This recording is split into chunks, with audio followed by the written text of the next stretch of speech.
Yeah, we have a. Is there any time limit? Anyone time sensitive? Not really. I got 2 hours. I mean, I got plenty of time. I'm chilling. Sweet. Sweet. All right, let's just get into it. I'm joined today by Asmon, Krip, and Woody, and we are going to talk about Diablo 4. And yeah, let's do like a quick intro for if there's anyone that doesn't already know everyone on the podcast. Krip, do you want to do a quick intro for yourself? Yeah, so I actually started streaming 11 years and some change ago because of Diablo 3. So we couldn't miss this one, and I've been streaming it a lot along with a bunch of other games, I guess, and it's been pretty fun. Awesome. Woody? Yeah, I have also been streaming for 8 years now or so, starting in Diablo 3 Season 1. And I've been playing a lot of Diablo 3, some PoE as well. And, well, now Diablo 4 was something I've been waiting for a long time. I've been preparing for this and having a lot of fun with it so far. It's been great. Awesome. Asmon? Well, I've been streaming about 7, 8 years, something like that. Made videos before then. Big fan of Diablo 3. Actually, never really played a lot of Diablo 2, but I've been excited for Diablo 4. It feels so weird to be here actually playing the game, talking about it, after how many years that we just got quarterly updates about the game, and it's actually out. It's so astonishing. So I'm glad to be here. Cool. I skipped most of those quarterly updates.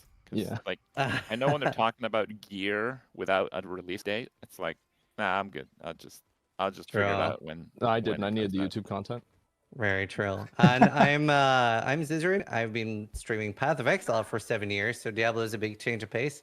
Streamed Diablo a little bit, but not a lot, and mostly Diablo 2. So I think we have a lot of different opinions here.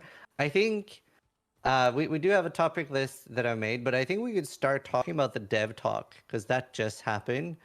And honestly, there was a lot more information and good stuff there than I was expecting because a lot of the past talks, I don't feel like was that much info, but this one was pretty decent. Woody, Yeah, I agree. Sorry, Woody, anything that really stood out to you on the current dev talk that you were excited about? Yeah, absolutely. Especially the Nightmare Dungeon stuff. I mean, in general, they seem to have like, a really nice pace now with their dev talks, and I think they have been getting better overall anyway. So they had like, these other chats already previously, and they started really, not very juicy, but it's getting better, I think. And this one in particular, I think that the Nightmare Dungeon stuff, the changes with like making them more interesting or like more valuable, and then the teleports, that surprised me that you can teleport to a dungeon. I think I didn't see that coming because they were like so. I didn't either. Yeah, they were so focused on this like immersion and traveling around and stuff. So I figured they would actually do something about something to do on the way instead of giving you teleport. So maybe they caved in the end. But yeah, that's definitely a welcome change for most people, I think, though. That was like the biggest thing I wanted. That was on my wish list. And yeah, I was scared too because of all the immersion stuff. Actually, I disagree a little bit. I think if they gave us like an infinitely sized Nightmare Sigil tab, I wouldn't care so much because I just have thousands of them in my inventory. Yeah. I just pick up like 20 of the same one and go there. Like the teleport would be secondary to the stash filter size, different tabs. I don't even know where to start with that. Yeah, but I think they want to break up the autonomy of it too, right? Like not everybody enjoys doing the same dungeon repeatedly, so they want to break that up without punishing them for running between dungeons. But now it's going to be a ghost world. I wonder about that. Like I'll be honest, I could really see why. Like, if they didn't make this change, I would have defended it. If they were like, we don't want to make it like that, we want people out in the world, I would have understood that because they did that in WoW with Mythic Plus dungeons.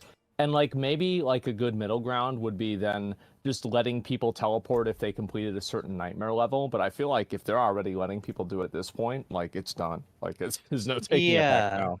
It's also, though, it is a bit of a ghost world already because it's, 12 or 16 people per shard? And even, like, our trade chat is limited to the shard.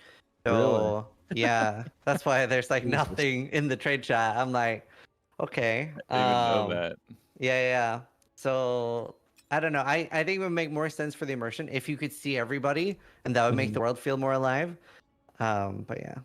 I think Well, that's one of the best things about MMOs, right? Is like whenever you're out in like the city and you can see everybody. I think Yeah. that's one of the coolest things. So it is kind of, it's kind of sad that there's so few people in the area. They could do a middle ground where they don't shard the cities, but they shard the Yeah. areas outside. That way you don't have Exactly. to like wait for spawns, but you actually get to trade and talk to people in town.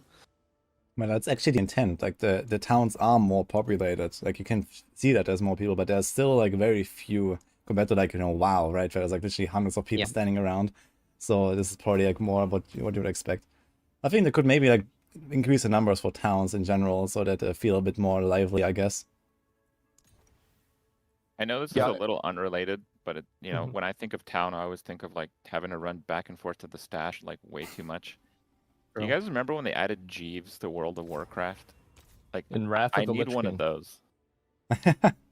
Just like automatically. Well, I'm sure they'll add it into the shop. I didn't play Wrath. Oh. Yeah.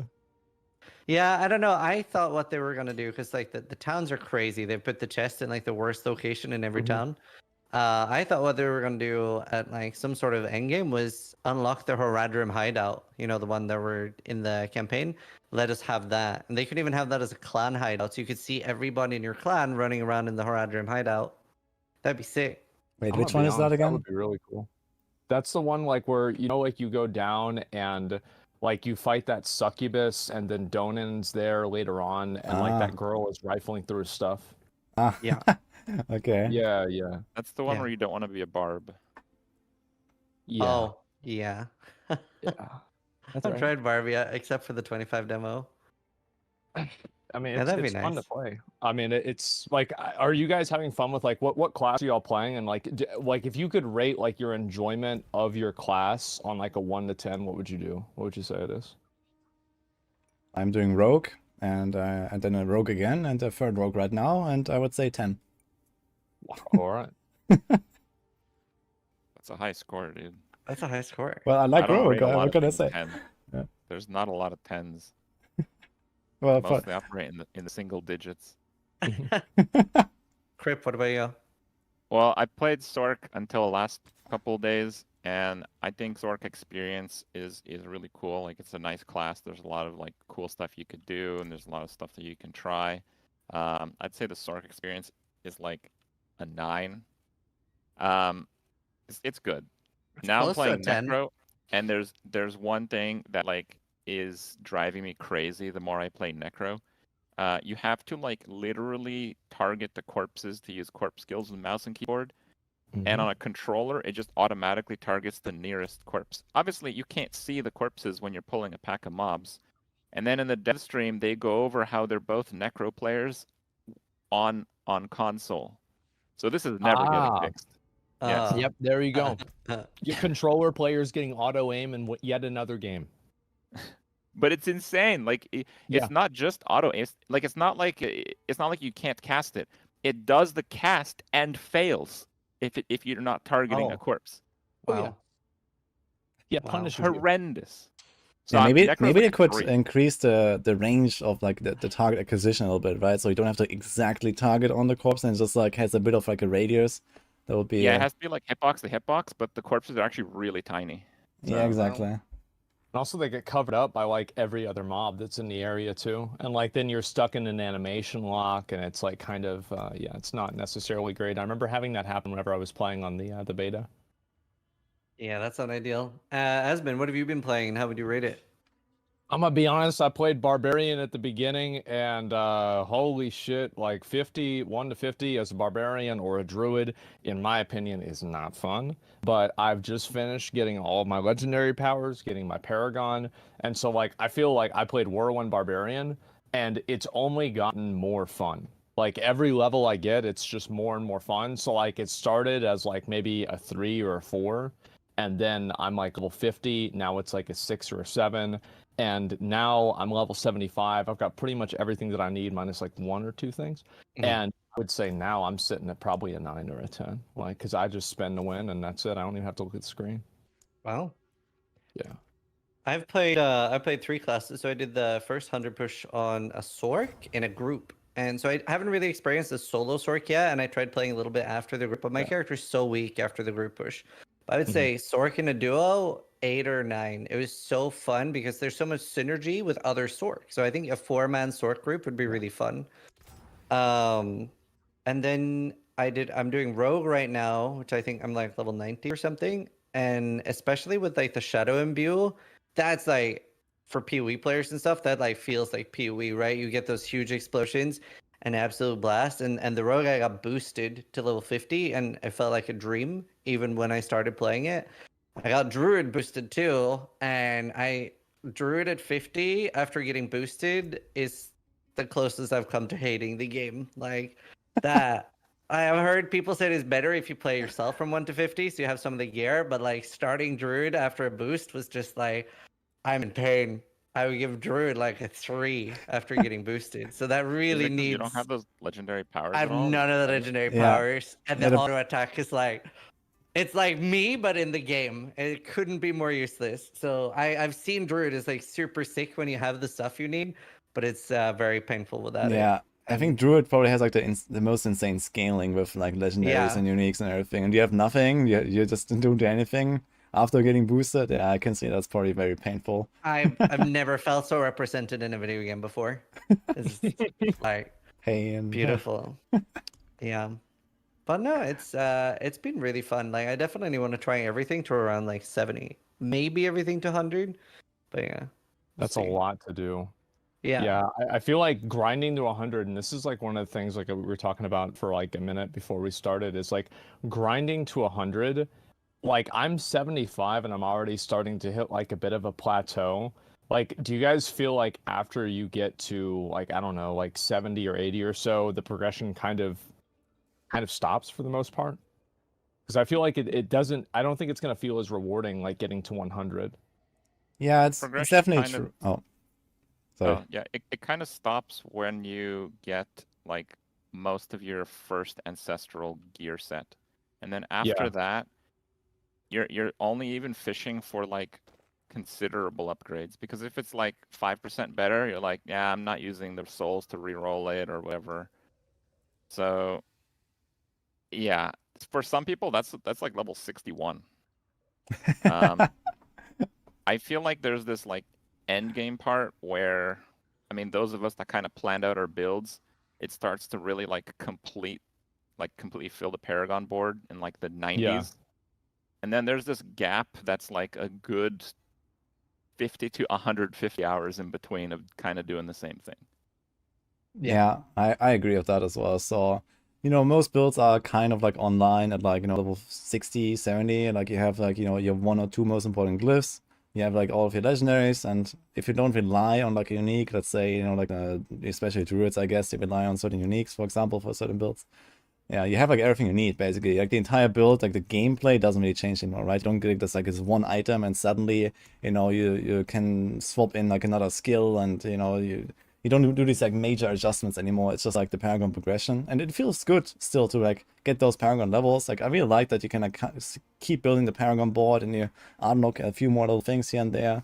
It feels nice to progress it, but it definitely slows down, and I can imagine that especially for people that play a lot less, it's gonna be a bit of a drag. So it's probably fine for me because I just play all day every day, and I need like a few levels to get to 100 basically. But yeah, for other people, they need the weeks or something, or if they even hit 100, right? So Yeah. I think the biggest problem for me is, especially when you're done with the campaign, you're effectively doing the same content at level 2 and level 98, right?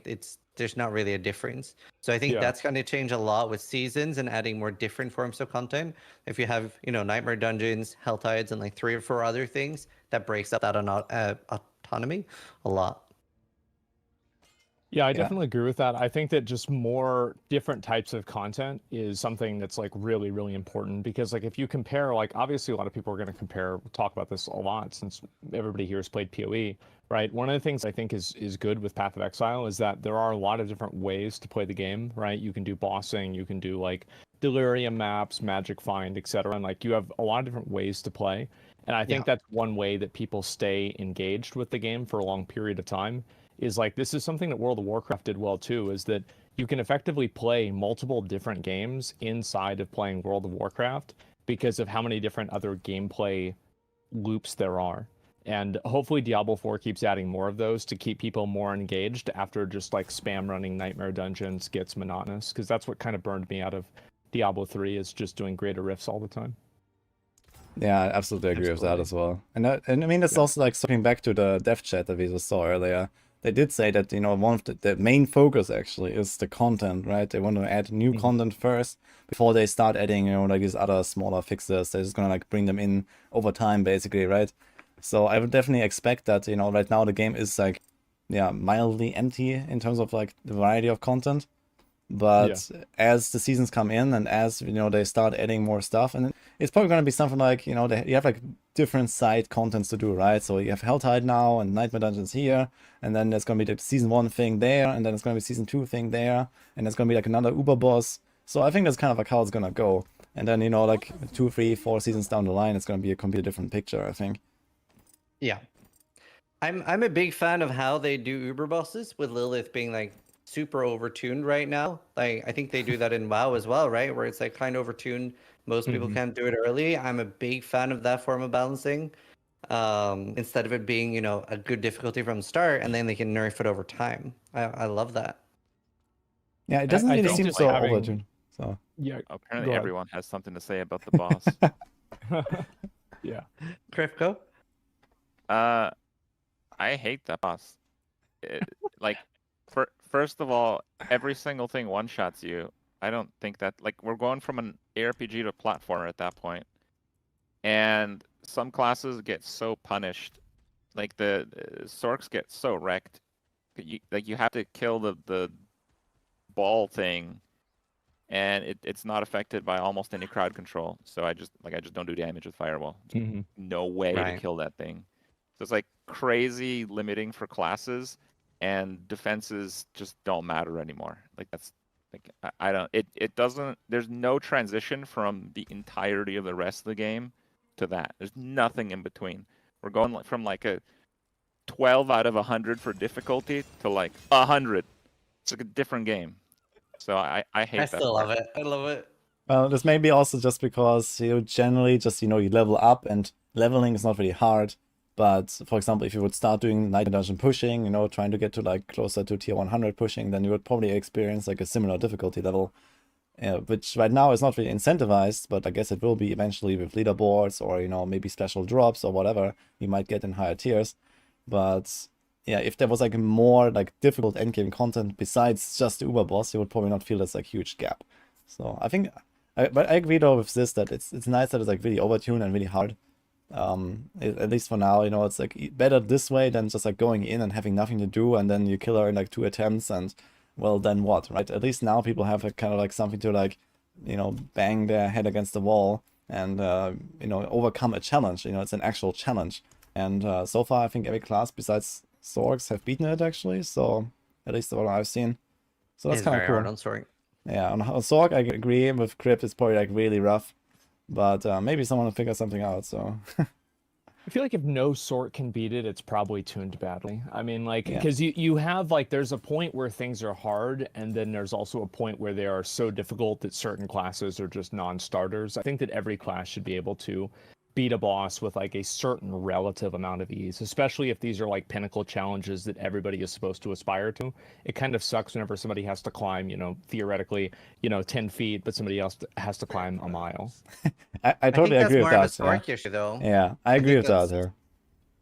Oh, you I'd think that ra- they should just buff Sork rather than nerf the boss? I think that's a good point. Yeah. Yeah, because especially if Sork just has a huge single target issue and a huge issue with like not dealing damage to things affected by crowd control, that's something we're then going to see on every single boss, right? Yeah. So, Yeah, exactly. I I think would love to. I'd love to see that. I also think it's more of a Sork issue than like the boss itself. Like the boss, you know, having one-shot mechanics, I think it's totally fine. You know, if you like the kills that we see, they're like a few minutes. You have to dodge these waves for a few minutes, which actually comes down to like, you know, maybe like 10 or 15 good dodges throughout the entire fight, and then it's basically over. So this is not too much to ask for someone who wants to beat like the hardest boss in the game, basically. So it's more about actually fixing Sork single target, I think. Yeah. What do you feel about like the rewards for that boss? Because like it doesn't really drop anything good, does it? No, that was very disappointing. I guess a That's lot of so us were weird. expecting that's where Crest dropped, right? Shockwell. Yeah, That's yeah. why we wanted it, but no, it's just the amount. It's just the amount, which I like that they have a cosmetic behind it. I think that's very cool. But yeah, it'd be nice if it, dropped at least a lot of uniques or a chance for Shaco, Visage, Grandfather.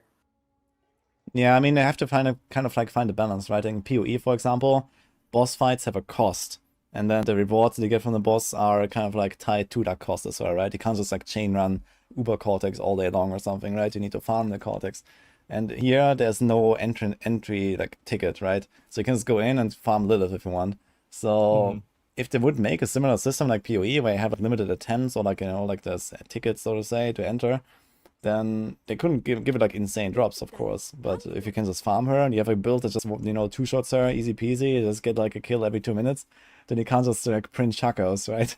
So that'll be a bit of a problem. As long as they're not tradable, is that really a bad thing, right? I mean, if you have a build that's so good that you can farm Uber Lilith that fast, like at that point, don't you deserve to have all the best gear? You know, yeah, I guess that's at least maybe. how I Selling see it. carries like crazy at that point. Yeah. Oh, absolutely. Yeah, could like that sell should carries, not yeah. drop unless you're solo. Yeah, definitely. Yeah. I agree. And also, like, I don't know, I'm a big fan of Mephisto farming. So even if it was tradable, I do love stuff like that. I love like a repeatable, farmable boss like that. That was probably my favorite thing and what I spent the most amount of hours doing in Diablo 2. So something I'm really looking forward to is eventually getting so much more unique items, much more legendary aspects and stuff like that. I love like dropping things like that. I mean, in general, I Yeah, think I'm kind of against the grain on this one with the boss. I actually don't really like it across the board. You guys haven't convinced me, unfortunately, either. And the loot is a really big part for me. Like, I kind of agree with that a little bit. Like, even in PoE, if it's a hard boss and it doesn't drop anything I want, I'm still not going to bother for it. I'm going to just focus on a different part of the game. But I think the real shortfall for Diablo 4 is that defenses are kind of conditional, but it's so much easier to scale defenses than it is to scale offense. And because of that, it's going to be really difficult for them to not have bosses that are actually difficult and don't one-shot you with every single thing they do. And I think it's a challenge that they're going to have to overcome somehow. Like if you look at like a pair of pants or like a chest, you just get like 4 stats and each one increases your survivability by like 15%, which is crazy. But then there's no DPS comparison to that. Like I didn't realize it would be that kind of game. It made me rethink like the glass cannon passive on a Sork. It's like, well, I don't want to take more damage, but actually, damage is more of a premium than survivability in this game. But then I don't know how they're going to fix bosses with that in mind. Yeah, so during the dev stream today, they talked about resistances, and first they said we were confused about it, but maybe they meant like the community's confused why they're so bad. But I don't know how they fixed resistances, but the fact that we only have 4 slots on gear, right? Like if resistances would be super mandatory, that'd be very hard to fit in right now with those 4 spots. It'd be very hard to fit, say, getting 50 or 70% of all resist right now. Yeah, So. I agree. But I think the point that Krip makes here is like maybe a general issue with the game, that defensive stats, especially the stats on like chest and pants, are like way too powerful, right? You literally have like a legendary aspect in one single stat line on your pants, and then you have another one, and another one, and another one. So I think they just like really overtune defensive stats on the high end at least. You roll like 20% close damage reduction, and then you like get 50% bonus on that because of the upgrades, and like it's ridiculous. So I think those just need to be tuned down, so there's not like so much like up and down between like a very defensive build and a mediocre defensive build, right? So it needs to be like a more streamlined difficulty curve with the defenses that you can build, which is also like one major thing that I think a lot of people do wrong, right? A lot of people always ask me like, man, I keep dying all the time if you build, like what can I do? And I tell them, guys, look at your chest and look at your pants and get some big pants, basically. Yeah. So this is what you have to do in order to play the game. And exactly like this, if they would nerf these stats a little bit, then these defensive choices that you do in other slots would matter a lot more. Like the aspects and all that. And then you can like balance out the difficulty in general, I think.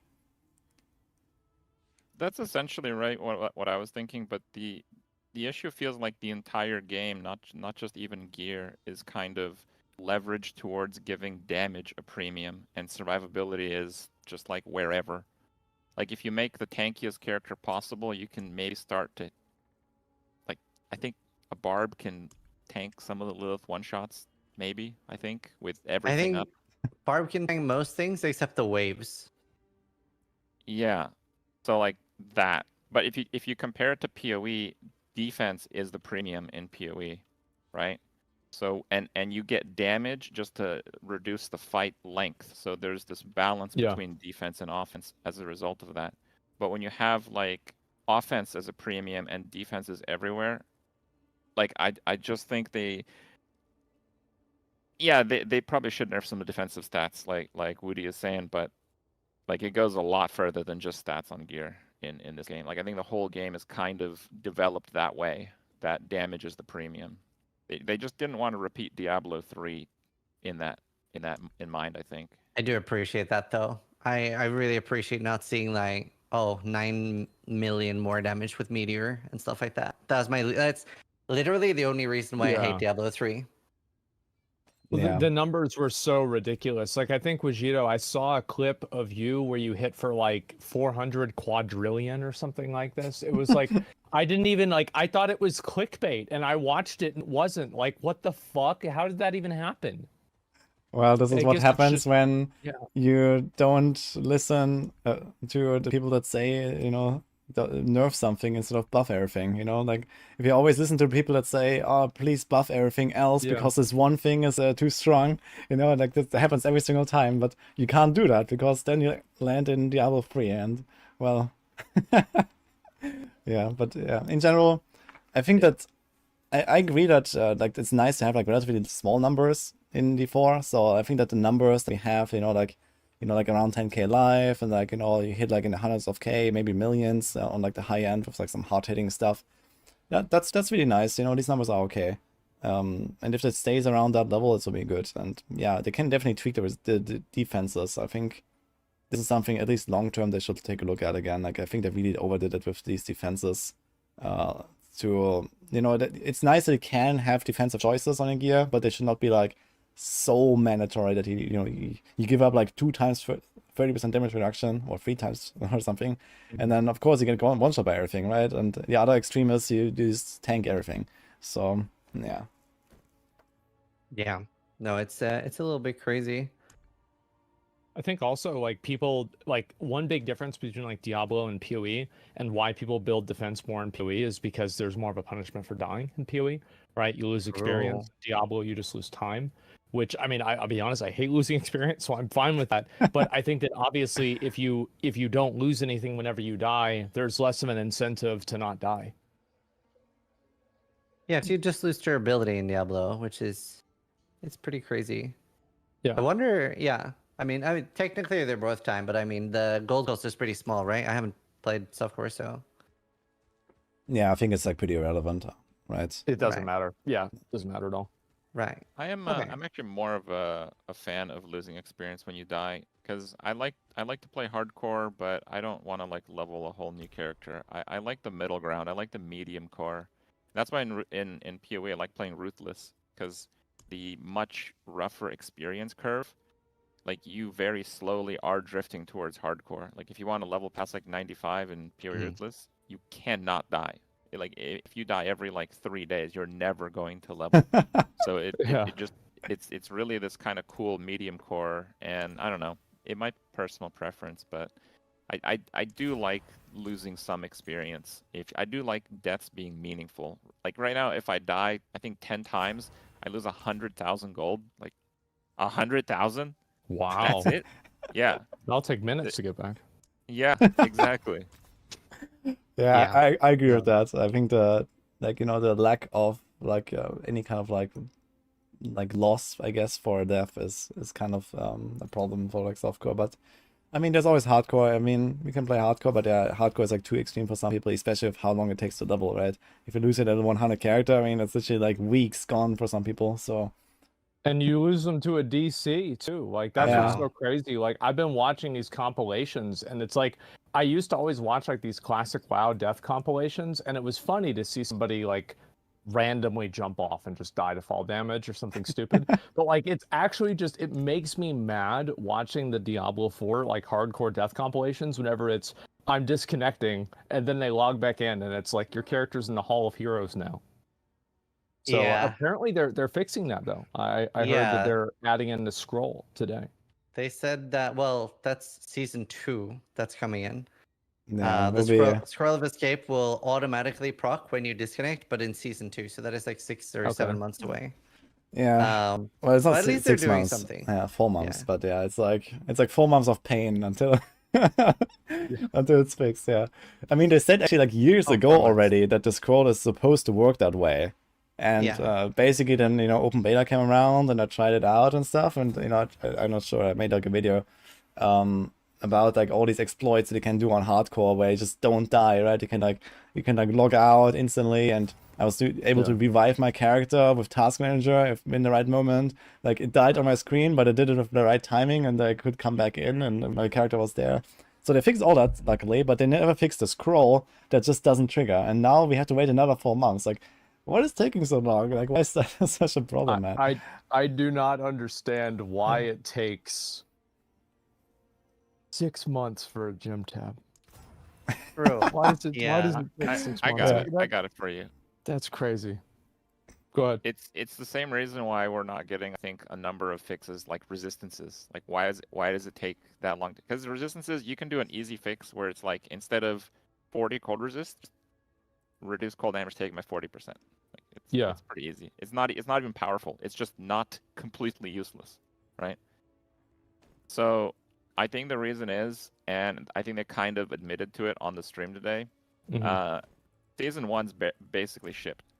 Any kind of system change, they have to make it in both the live version and Season 1. And I think that's like crazy development time that they now realize they can't really afford because there's still a lot left to do with like the general game. So I think they're going to have a big focus on Season 2. I think that's what we're going to see. Yeah. Season 2 will fix Diablo 4. It sounds like Pee We're Wee all too. still playing it, okay? We're still in the bag here. Yeah. Ugh. I mean, it's definitely good that they have like a timeline though, with like, at least they're giving us, they're identifying the problems and they're giving us, a bit of a timeline and, have something to look forward to, even if it's not coming, so soon, I mean, at least I know I'm going to be here to blast Season 1, I'm going to be here to blast Season 2, etc. And there's always like, okay, this is coming, and improvements are coming. So this is kind of like the light on the horizon, so to say.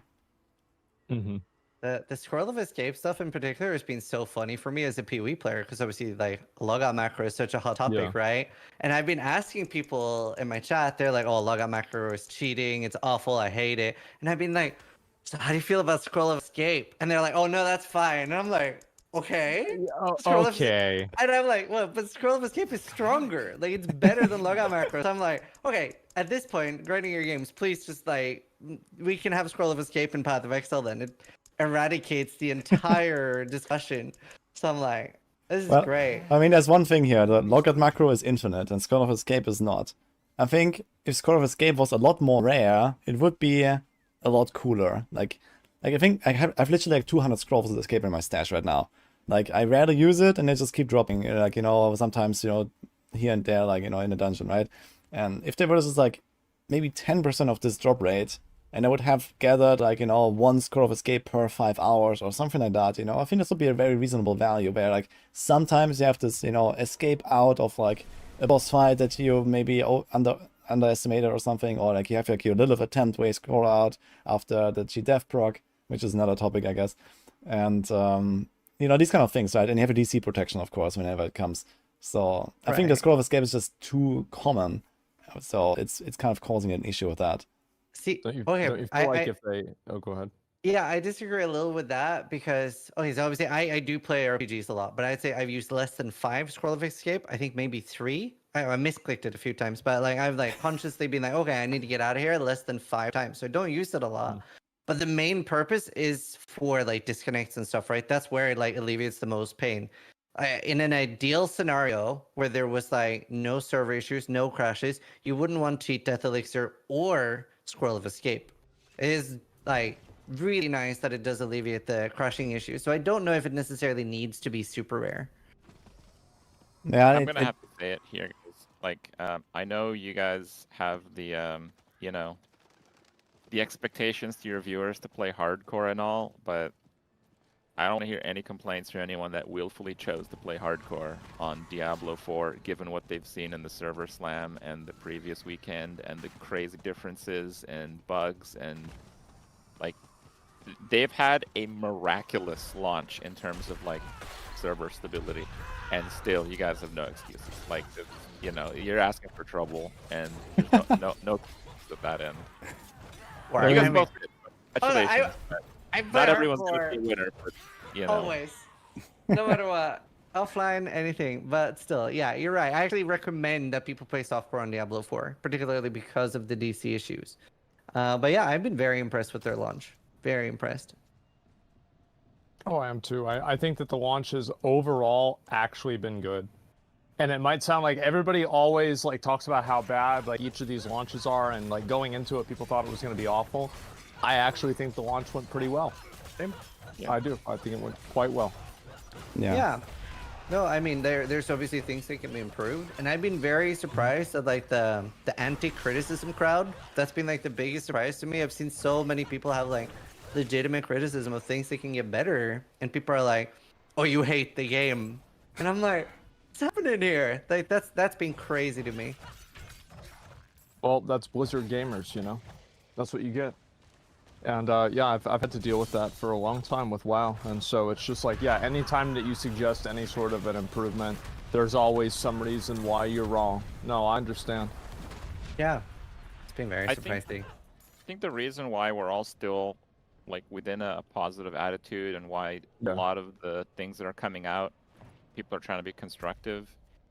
One thing they have done really well is kind of impress the community with doing changes when no one like when I played the beta weekend, I thought that was it. You know, I thought like the balance looked like a complete mess, and I'm like, yeah, it is what it is. Gave the game a 6. It really surprised me that they tackled anything between that point and the launch, let alone in a pretty good way, I would say. I think they did actually address many of like the build issues at least.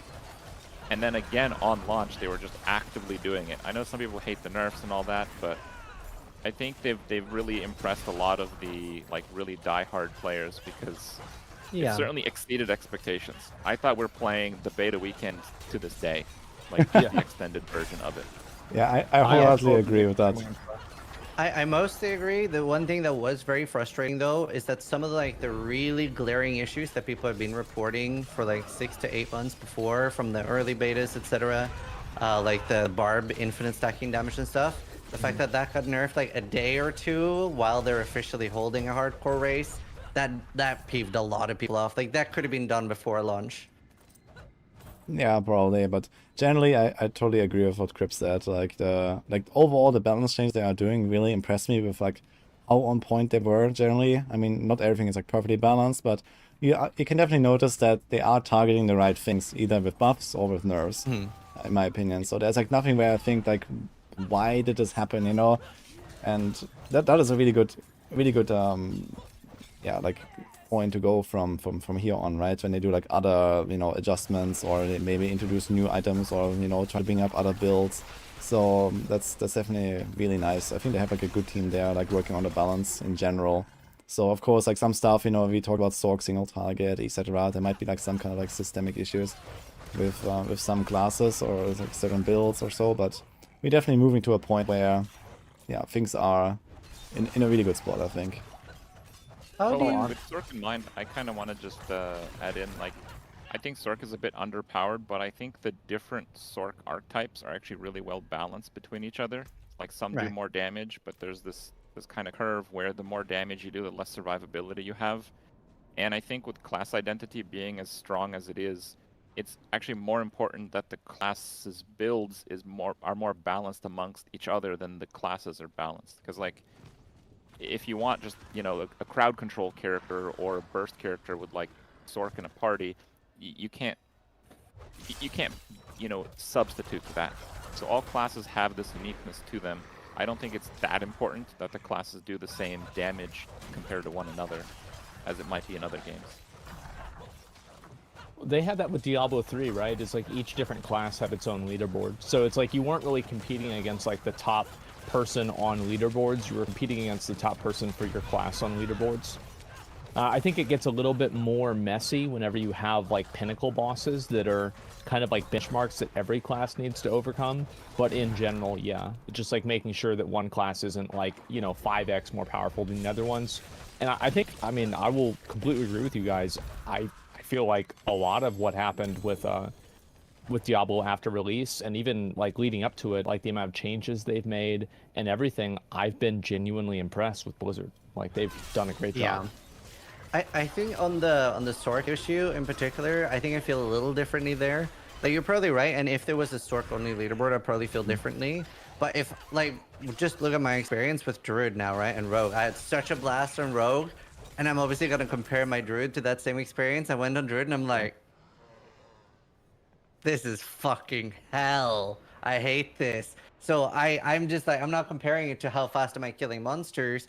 I'm like, my Rogue was blasting an entire screen at this point. Now I'm running around like, I'm out of energy. I'm out of energy. And I'm just like miserable. Like I'm me in the game and I don't want to be me in the game. So yeah, just miserable. So I at least for me, I will always compare one class to another. Yeah, I mean, think it's, yeah, go ahead, sorry. no, I was just going to say that quickly that you know, they could also just like, you know, tweak maybe the early game versus late game progression a bit, right, on certain classes. Like, you know, like Druid comes online way too late basically, but in the early game it's kind of like so they can maybe, you know, like for example reduce the base cost of skill or give you like more spirit generation and you know, like tweak it down somewhere else, right? That's on some of the later progression stages, like the Paragons, for example, right? The Paragons are really powerful on a Druid compared to other classes sometimes. So, you know, there are some of these examples, right, where they can like move power from one part of the game to another part, and then it would feel greater overall. Well, they've got to have like an internal scaler for like how much a spell does each level, right? So I feel like it can't be that hard to just change some of those numbers up at the beginning for druids and for barbarians, because I feel like at the very beginning of the game, that's actually the most important part of the game, because for a lot of people, if that part isn't fun, they don't make it to the late game. You know, it doesn't matter to them like, oh, it gets fun after, you know, 15 hours, 30 hours. They're gone after 15 minutes. Yeah, exactly. This is exactly the point that comes out of this, I guess. So, speaking of the nerfs they've done, they've obviously been nerfing a lot of dungeons. There's been some short dungeons with a large amount of elites and stuff like that. And even the longer dungeons, they've been like nerfing some of the density. Wonder how you guys feel about this, because I would say even like the most dense dungeon has felt a little sparsely populated for me. Obviously, it's very different for me for PoE. So I want to know, yeah, like Asmon, how do you guys feel about that dungeon density? I like it whenever there's a lot of mobs, because I like killing a lot of mobs at the same time. I think it's just like really cool. And like, you know, like in PoE where you have like a giant pack of mobs and you proc like Herald of Ice and there's like the pop, you know, it's so good. Yep. And like in Diablo, like at the very beginning of the game where there'd be like 10 elites in like one random room and you just like pop all your spells, you use your ult, they're all dead, and there's like 2 legendaries that drop. It feels good. So like, obviously they need to balance the stuff, but I would rather that with like these higher nightmare dungeons, because obviously this has been like something they've been struggling with like incentivizing. I wish that they would increase the density and increase and change the mob types inside of the higher tier nightmare dungeons to make them more rewarding fundamentally by like having just a higher elite density, or maybe like a higher chance to spawn butchers or something like that. Something to make them more interesting rather than just doing the same thing, but there's a bigger number for the mob. Yeah, I think that's a really great suggestion from Asmon. Like actually changing the, you know, the way that you play through a dungeon in some way, right? So you already have this kind of distinction between like tier 1 and then tier 10 and tier 21 sigils and stuff. Like you get like more affixes and stuff that in addition to the tier and the level scaling also make the runs a bit different. Maybe, you know, adding more density would be also one way to like, like spice it up more, right? So this is definitely a really cool idea. But I think also that for example, the seasonal content is missing right now. I think, for example, when you Yeah. get seasonal content, it's going to be probably similar to like PoE maps where you're also going to see that in dungeons, right? Or at least some of it, right? Or there's like a chance for it to appear. I guess it's going to be like a very similar system in the end. So that's also probably why the dungeons feel a bit empty now and why they're generally nerfing the density to kind of like make space for such a system where there are these seasonal mechanics that just come in sometimes. And then you have the butcher here, you have like the season 1 thing there, and you have the season 2 thing there in the other dungeon or something, right? It's like, imagine if you could do a nightmare dungeon and it could proc as an affix that every elite is replaced with the butcher. See, Butcher's so annoying Yeah. because he's not rewarding, like, at all. It is. He No, always it drops isn't. a legendary. And if Yeah. you're doing a sigil, he always drops, I think, 2 sigils. Yeah, he's great. What do you mean? Butcher is perfect. I would rather always kill the kill butcher him. than a random elite. Yeah. I feel like he's not that rewarding. He Like, I should be mean, to more the point we're rewarding. I agree two-shotting with him that. now, and he's not rewarding enough. I'd like to see them add in like more types of monsters like the butcher, because like what do y'all think about the events inside of the dungeons, like the hostage save me from like the waves, and then like, you know, a random like mob breathes on her and like and in like tier 4 and she's dead. But like theoretically, because like the way that I feel about the little events is that I skip every single one of them unless I'm just in a weird mood and I feel like doing it.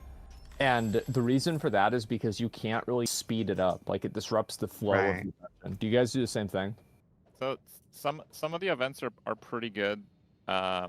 You kind of have to know which ones they are, because most Yeah. of them do kind of suck. Yeah. But I think a lot of the issue is like, so especially the save me thing. It's like, oh, save me. First you have to find the kneeling guy like under your pile of corpses and loot, and then Yeah. you click on them. Then you have to click on them again, but you have to wait like 5 seconds in between. And then the event starts, but it doesn't really start until like 30 seconds later. It's starting to drip like 1 mob every 5 seconds, and then 2 mobs after 10 seconds, and like 3 mobs at like the 15 seconds. And then, yeah, you get the build-up after like a minute where you kind of get swarmed with mobs, but the ramp is too slow, the RP is too slow, everything's too slow. So yeah, I think they just need to speed up a lot of them. I also don't think their health scales by going in higher dungeons, because like in higher ones, they yeah. seem to like they get one shot, especially if you have like the goblin exploders. It's like, save me! They're all gone. I'm like, okay, fuck this, I'm Yeah. leaving. Yeah, absolutely true. And what Krip said, it makes absolute sense. I think it would be way cooler if like these events were generally like beefed up but more rare. So, you know, I don't want to see them like every single dungeon. Like, this was actually kind of the opposite of what it was in like the open beta, right? They had like a 10% chance, and then they buffed it to 60% chance. And now you see them like all the time. And then there's also the cursed chest, and then there's also the cursed shrine, and then there's the cursed well. And I had like dungeons where I had like 4 different events because of that.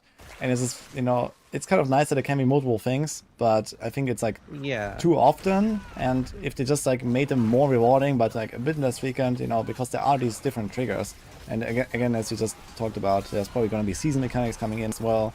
You know, it's nice if like you don't see the same events all the time, right? So it should just be more rare and like way juicier. So yeah. Yeah, I like the purple chest thing. That's like decent, but like especially my like least favorite thing right now is when I have a slay everything zone and I click on a shrine and it's cursed because it spawns like 3 monsters. I kill those 3. Here's another 3 monsters. I kill those 3. Here's 4 monsters. I kill those 4. And then like the last 2 waves is like a bunch of elites and a bunch of monsters, but I'm like, I would like, come on. This is like very disruptive to the flow here. It's very unenjoyable. It doesn't feel good. Like, I feel No. like after you do your 5 waves, whenever you do one of those, every single wave after that should have 1 elite, and then like 6 has 1 elite, 7 has 2 elites, and just see how far you can go. Yeah, things like that shouldn't feel like a Yeah. punishment. Yeah, I'm totally I do agree. have a bit of a differing opinion to the mob density, so before we kind of lose way Yeah. track of that, Yeah. maybe pitch that in there. So the mobs get much dumber when there's more of them. Like, mobs in this game have this thing where they like bump into each other and shit, and like okay, so if there's like 1 mob, it's really easy. If it's 2, it's pretty easy. The peak difficulty is at like 5 or 6 coming from different sides of the screen. Because when you get to like 30, you just like kite them. They're not even attacking, like bumping into each other. Especially if you're playing Sork. Like if you're playing Sork, once you hit like 30 mobs, you literally have infinite damage with a firewall build. Like they can't move. The damage keeps going up and up and up because one thing's triggering another thing. So I like the idea of maybe slightly higher density than we're experiencing, but I think they're really doing that to like maintain the difficulty given how the mobs behave in this game, I would say. Yeah, the mobs just don't work very well when there's tons of them. Yeah, I see I that. think that's a good insight. Yeah, definitely. I mean, I could 100% see that. Personally, I don't mind it. I like having the high density with mobs, but if they don't really play well, I think that really what people are asking for with high density is just like more rewarding dungeons and less downtime. I think that it's not necessarily about how many mobs there are, it's more about how many times you're just like running from area to area and there's like 2 of the little fallen guys running after you. It's like kind of annoying in that way. So I think that if they added in, like, I think that they need something that's like a higher tier of elite than what we have. Something in between like an elite and the butcher. And just like to have those existing in dungeons and for people to like fight them and want to fight them because they get better rewards. Yeah, I think that'd be a good thing. That's something Grim Dawn does really well, is the special monsters, and that is very, very exciting to find and stuff like that with monstering frequency, which is like a special drop type. So yeah, for me, it's also like the downtime. I still think I would enjoy higher density because, yeah, something like the fireball thing and just everything exploding on screen, that always feels good to me.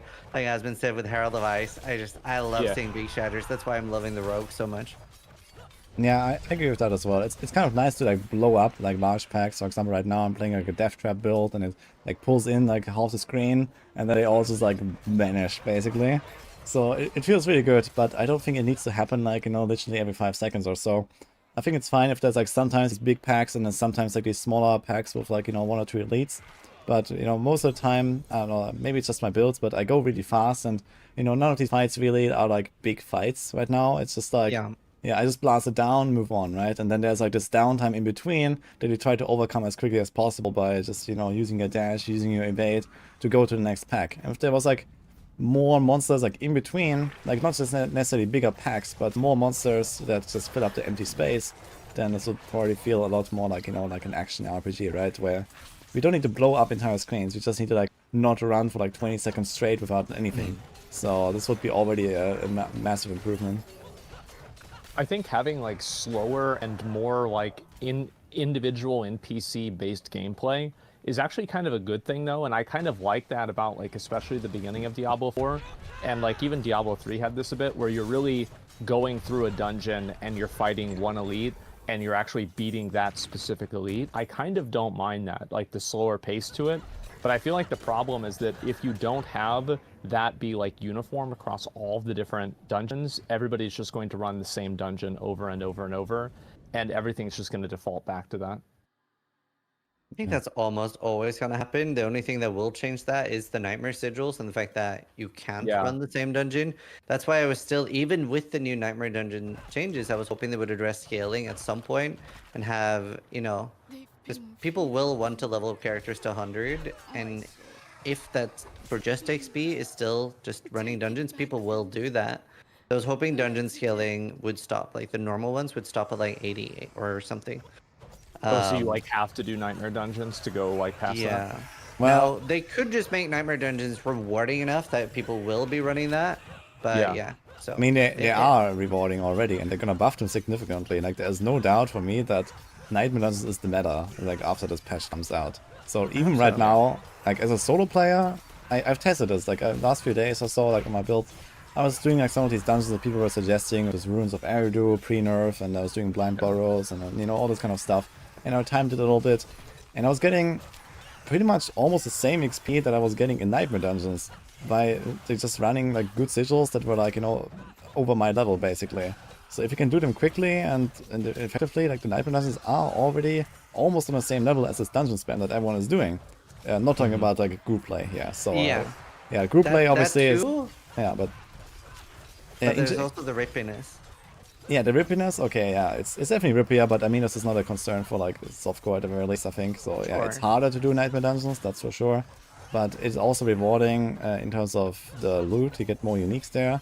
and you also get the glyphs. So, you know, a lot of people, I think, underestimate the power of glyphs, and then they're kind of like weak, and they're like looking at my stream, and you know, they're saying, oh, you do so much damage, like, why is my rogue not doing that much damage? I have 10,000 attack power, and you have only 7. Well, it's because I have my glyphs leveled, and everyone else just running normal dungeons. Of course, your character sucks, you know? So, Yeah. that's just how it is.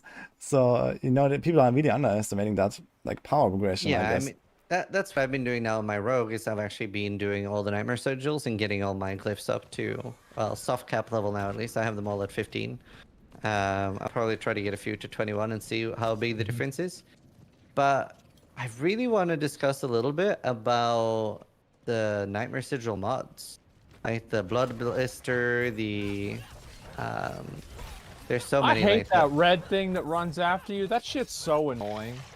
Oh, So the many like of big them are crystal. annoying. Oh my god, yeah, I hate that. I don't mind the crystal so much, but like I hate the lightning from the sky one. But like that's at least my take on it is like so many of them are they're oppressive. They're very oppressive. They're exhausting. Like I wish there were more like the Nightmare Dungeon portal one. I love the portal. It's Yeah. like Beyond and Path of Exile, and I really enjoy it. Elder portals or something. But yeah, so many of the other ones are just straight up oppressive. Like the what's the red like plasma beams they fire out on death? Death Pulse? Avenger. Ah, this one. No, Death Death Pulse. Pulse. I hate Death Pulse. I hate half of them. Like over half of them. I actually don't mind Drifting Shade. I don't mind the crystal that follows you, but I really hate the lightning from the sky, and like a few of them are just insane. I really feel this kind of ties into. I kind of want to pitch in on the last topic. I think you guys are. I think the people that like Nightmare Sigils are just like built a little differently, where they're not triggered by the terrible quality of life of running back and forth and figuring out which mods are okay and knowing which ones are good, which ones are not. Finding it on the map, managing in the inventory, doing the math on the levels to know which ones are actually efficient. Like not everyone can just, you know, minus 51 the character level, like, you know, snappy, right? Yeah. And like I think that like magnifies like crazy in a group environment. And I think because group environment is rewarded more than solo play, you're kind of missing that mark a little bit. Like having like 4 people on the same page with all this stuff is such a mess. And yeah, when you throw in the mods as well, you know, you're trying to organize with your groups who hates what mods with their build. Like, oh my god, bro, we are way off the deep end on this one in terms of our sanity. Oh yeah.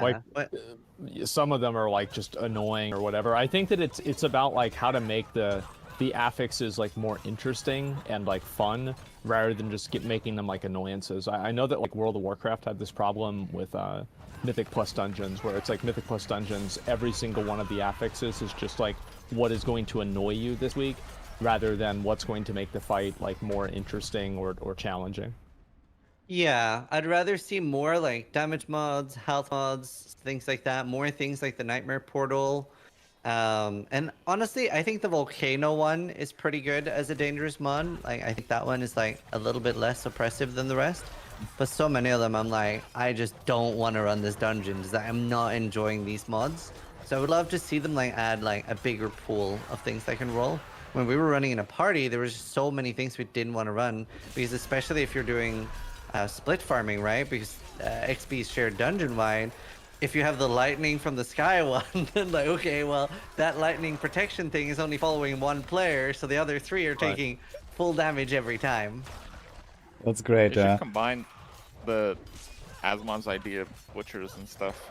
It doesn't all have to be downsides. It can be area has 5 butchers as one of the mods. And then you can choose if you want to do that one or not. You know, these downside upside things. I love those kinds of decisions in ARPGs where something is not necessarily a downside. Right now, every single one of those mods is a downside, and half of them are really annoying.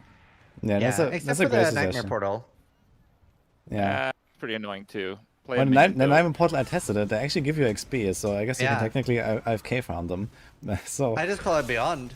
Yeah, okay, it's Beyond. Yeah, but the suggestion that Grip made is really good with, you know, like having something that is like not necessarily a downside, right? So if there's like more stuff like that could be really cool as well. But I gotta say, personally, I don't really mind like almost any of the Nightmare affixes. It's only that, yeah, Death Pulse is like super rippy. So yeah, like on hardcore, you just don't run that. And then there's Resource Burn, which is like, oof. That one's Yeah. insane. Yeah, Resource I Burn. like Resource Burn though. Yeah, it's kind of like an interesting affix, but it's like way too overtuned, I think. So if that was like tuned down, I think that would be more reasonable. But outside of that, like honestly, I almost never pay attention to the affixes. Like it's just kind of like whatever.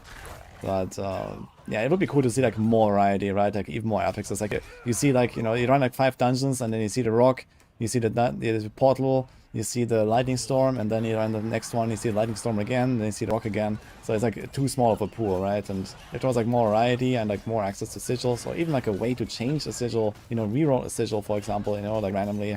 Like you get like maybe the right dungeon with the right tier, and you can just go to your cultist and, you know, do like a reroll for some powder. You know, why not? So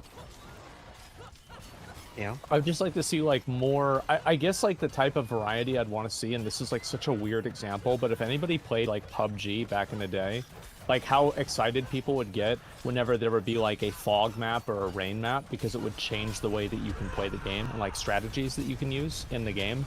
And I feel like that's what really makes things exciting whenever you're talking about like adding in affixes. Something that actually like changes gameplay in a way that's like interesting, rather than like, okay, this is just what's going to be annoying this time rather than something else. well, I mean, I already have like those, like, you know, all elites have cold enchanted, all elites have suppressors. I think these definitely change how you approach a run. So it kind of goes in that direction, but I see like maybe more environmental effects, or, you know, something that like is like a global modifier of some sort, right, to the entire run. That could be quite interesting, so maybe they can come up with some creative ideas.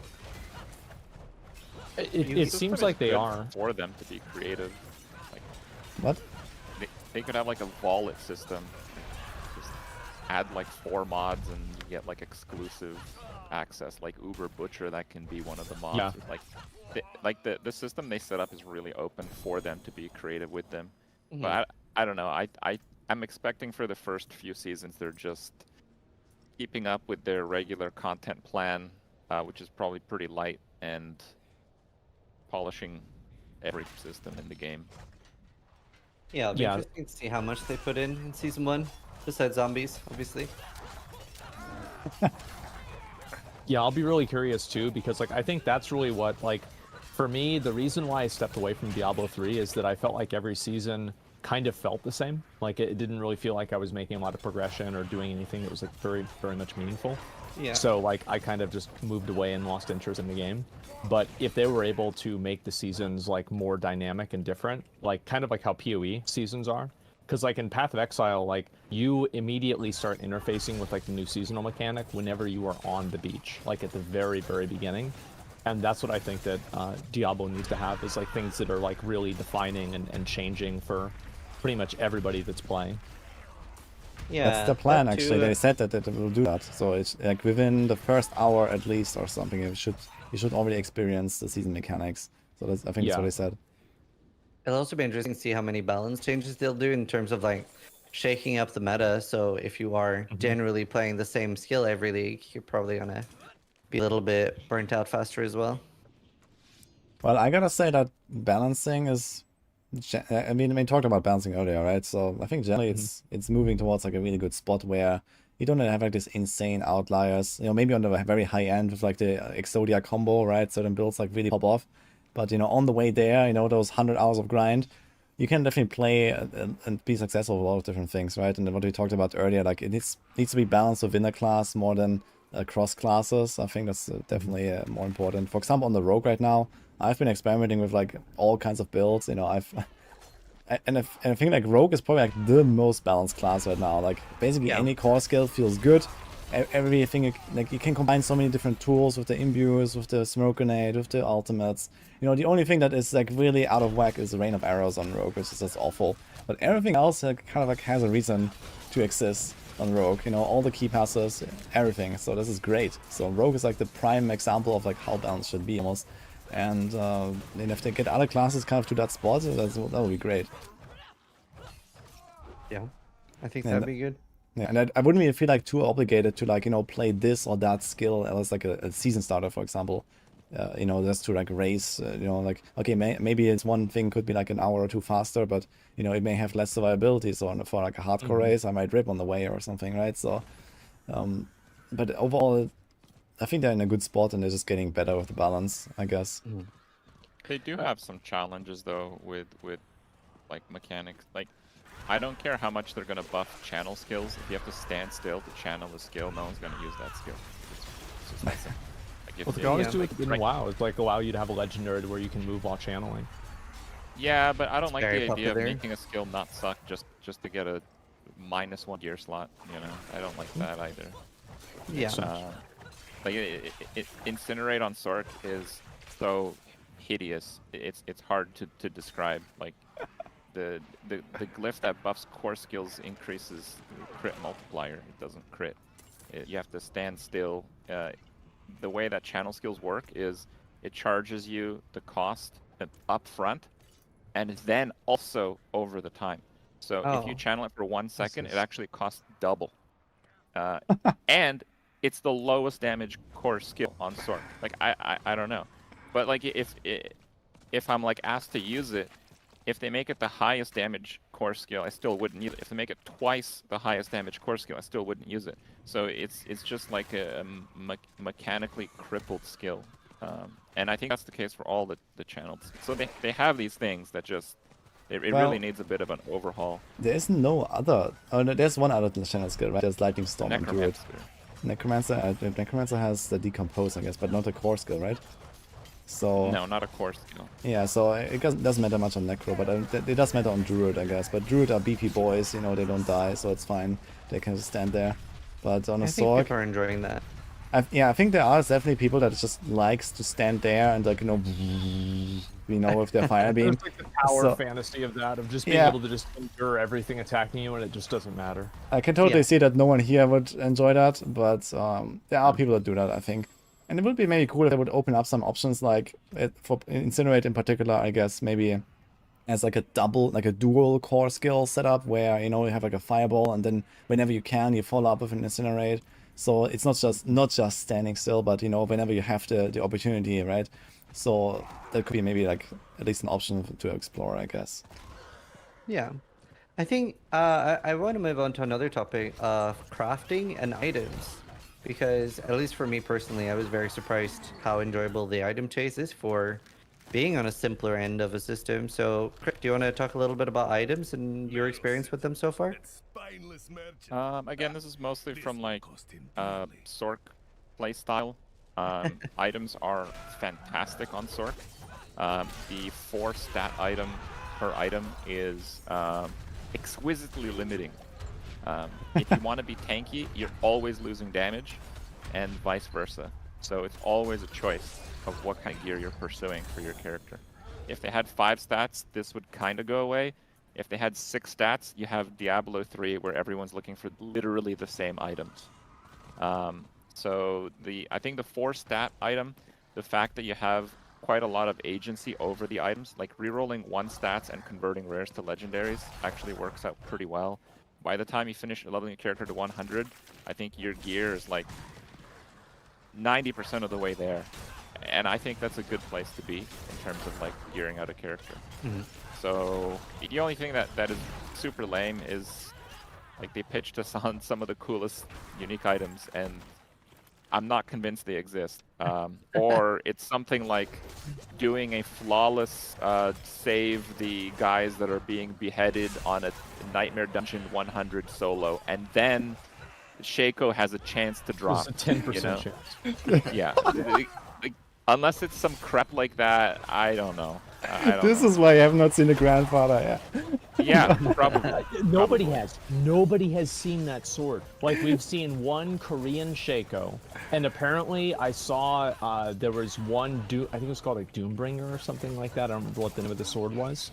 And there was one of those, but other than that, all of these other items, like nobody has even seen them at all, which is like, I mean, you can compare that. I think it's too low. Like, I don't know, maybe I'm being a casual here, but I think like not Like this is gonna, because you think about it, right? This is gonna be the most that people are ever going to play Diablo 4, pretty much ever, right? Because at the beginning of the game. So if people aren't seeing these items now, like they're not going to exist. Yeah, because it's like incomparable rarity to anything we've seen before, right? It's incomparable to Tyrael's Might, Mage Blood, or Headhunter in Path of Exile, or Mirror, because the sheer amount of people that are playing right now is just insane. Well, You it's guys also aren't like, lucky enough. Like, can you? yeah, of course, just get good. Maybe they drop in the cow level.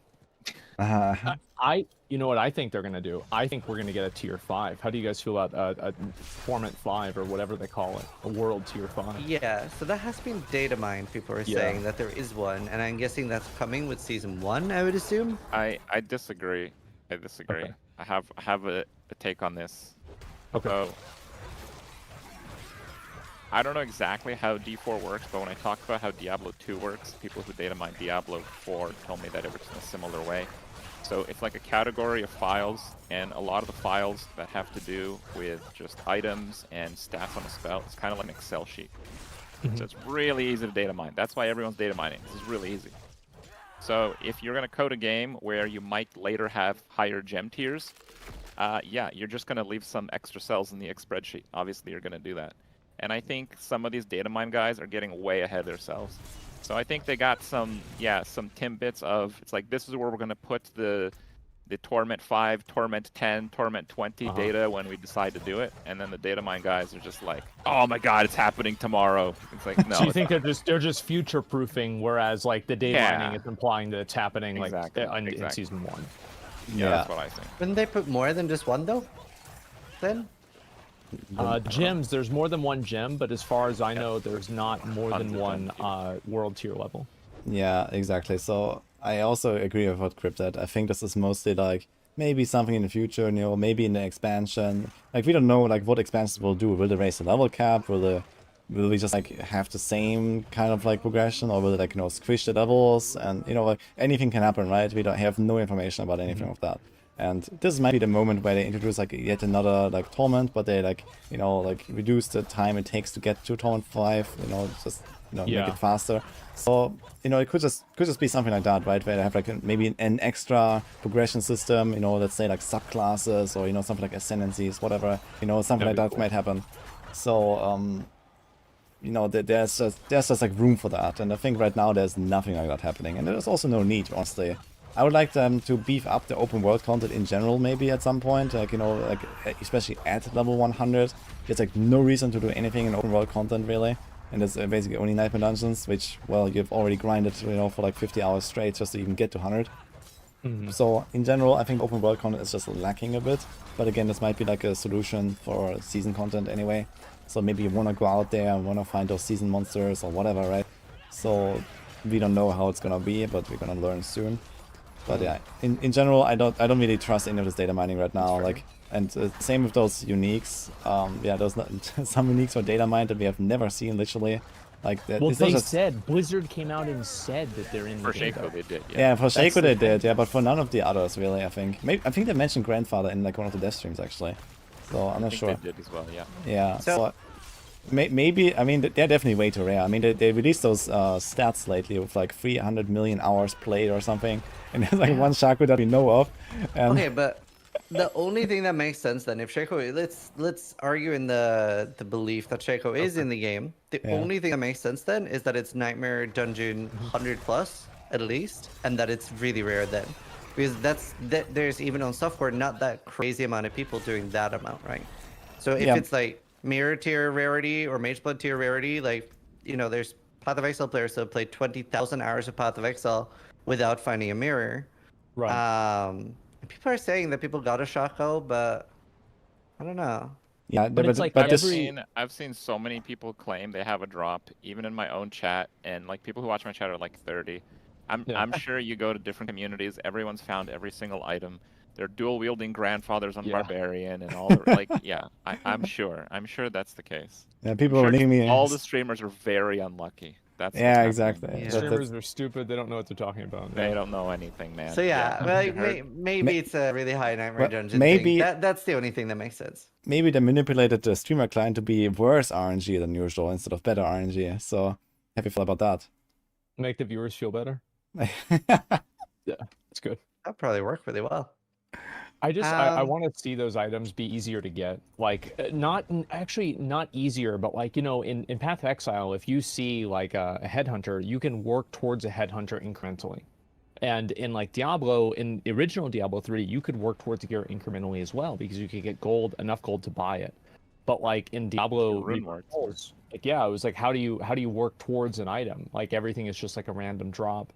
And I think that there needs to be a way to work towards those super rare drops, or at least have targeted farming for them, if you want to just have them in the game. Because other than that, it just feels weird to me at least. So that would all change for you if we found out later today that it does in fact 100% drop from Nightmare tier level 100, right? That would change, right? Absolutely, yeah. Right. Because there it is. There's your goal. Yes, I agree. So I think that the lack of target farming is massive in D4, and we're gonna notice it more and more as seasons come in, as more uniques come in, as more legendaries come in, right? Like I hear from people that, you know, they played a druid to level 80 and they have not gotten a single pulverized shockwave aspect, you know? Like imagine that, you're trying to play a bear druid, and you don't get your main aspect, you know? Like, you know, this kind of lack of target farming is you know, excruciating, I think. And we definitely need like a solution like that goes somewhere in the direction of divination cards, I guess. I really hate divination cards, but divination cards solve a problem at least. You know, like we need something where you can go somewhere and have like a better odd of getting the item you want, or getting the aspect you want, getting the unique somewhere, you know? Maybe like some kind of like, you know, I don't know, some kind of system, right? It doesn't have to be divination cards directly. So they have a little bit of a system, and I like it, but yeah, they obviously need a lot more. Like, so Necromancer, not a lot of people are going to understand how the system can be gamed, but an item can only roll like within certain items. So if you want a certain power that's utility, one of the best places to get it is on boots, because there's almost no movement aspects. Like Necromancer has 2 movement aspects. Right. So if you want utility, the best thing to do is to use like your obols for boots. So like the way I leveled the Necro is I just did every single world event I ran across, I just did it. And then I only gambled boots. And then when I did my capstone to go to world tier 3, I just spammed Helltide, which also you do the events in Helltide, and I got a crazy amount of obols. I basically was like level 50 with like 10 plus 2 skeleton warriors, like 3 blizzards, and like 5 skeleton mages sitting in my stash. So like I had like 5 characters worth of of legendary powers. So you can really game it, but you do need like that character knowledge, and you have to warp your play style to acquire it if it's going to make your character, like in the case of the druid. Barbarian has that too. Yeah, I really like the limited target farming that is in Diablo 2. Like, even if it's just things like, you know, Stone of Jordan has a higher chance to draw from Nightmare and Darl. So you can spam Nightmare and Darl, you have a bigger chance to get Stone of Jordan. And I think they have a really good opportunity here with the fact that they have so many dungeons, right? You could have, like, these 5 aspects have a slightly higher chance to draw from this. So, like, Druid Pulverized, etc. If you're a Druid, you really need Pulverized, you farm this dungeon. If you really need the Barbarian unique helmet or the Druid unique helmet, you farm this dungeon, right? It's got a slightly higher chance. You're not guaranteed to get it, but yeah. I think stuff like that would help the game a lot. I think target farming is a huge part of ARPGs. And another thing that's very crazy to me in Diablo is the fact that the item level or requirement of items scales with your character, which they finally addressed today. I'm very happy about that. What are they doing about that? I didn't get a chance to see that. They're not doing anything, I think. It's just no. They only address the fact that, by the way, item power is what makes characters, what makes item scale, not the item level. Because apparently a lot of people have been looking at, oh, required level is higher, this item must be better. But at least that means they're looking at it, right? Surely that means they're gonna. Surely that means they're gonna. You got to share some of that copium with the rest of us. Surely. Yeah, of course. I have a point about this actually. So yeah, so personally I actually really like that system, because it makes items that are really good, that you find early in the progression, very valuable, especially for trading. I think like once trading really like comes in, and once people actually like, you know, understand what items are good and bad, and you know, we don't just get spam flooded with like, you know, like trash loot in the trade channels, at some point, you know, if you find like, you know, a level 60, like item power 800, you know, two-handed weapon that has like core skill damage, vulnerable damage, crit damage, then you're gonna sell this for a fortune, basically, right? So I think this is like one really cool thing. And it's also another is that it kind of gives you like a nice progression curve for all of your alts as well. So you don't like just like target like pre-farm, you know, the entire gear set for your second character or something, but you have this same adventure that you do with your main character by like going through the entire game and finding your own loot as you go, and you have like this kind of like, you know, like you always have like this next step basically.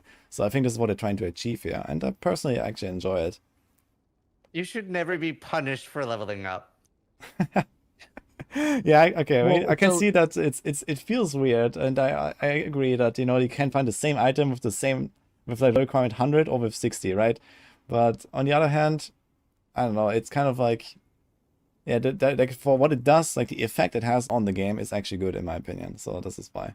I'd rather see the other way around, that you actually do get a slightly larger power the higher level you are. So you still have like you fix the floating problem you're talking about.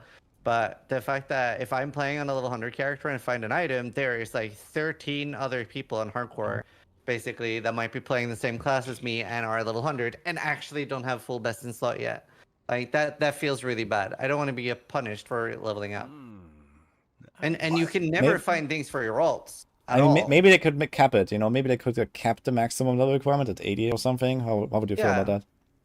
that? I would say 70, but yeah. I think having the cap, it makes sense, because like, you know, having an item drop and it's like required level 94. Like I don't Yeah. know if it can go up that high. Like what It what is does. this? Why? Goes to 100. Yeah. Yes. Just Why- 100. Shop why is items. this? You can't buy a shop item from your higher level characters. That's just weird. Yeah, it Yeah. should be entirely dependent on the item power.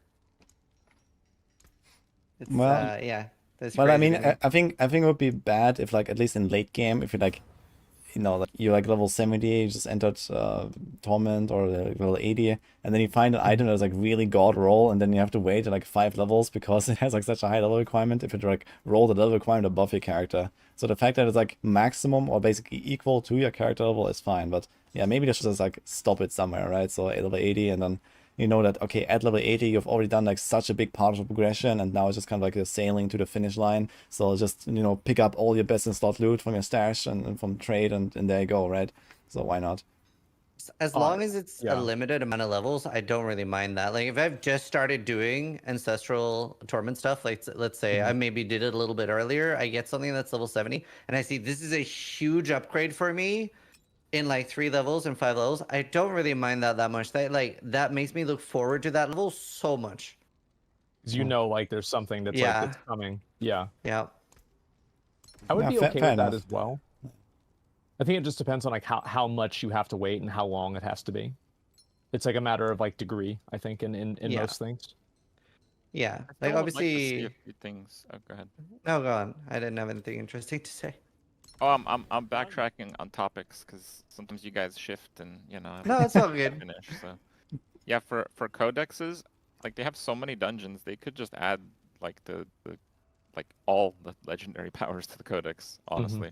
Yeah. But I think one thing they should do is they should play around with the percentages a little bit.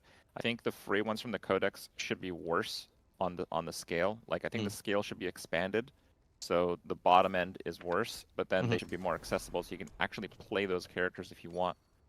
But on the other hand, they have this like weird, like perfect roll thing happen. Like I've found 3 perfect Shadow Blight things.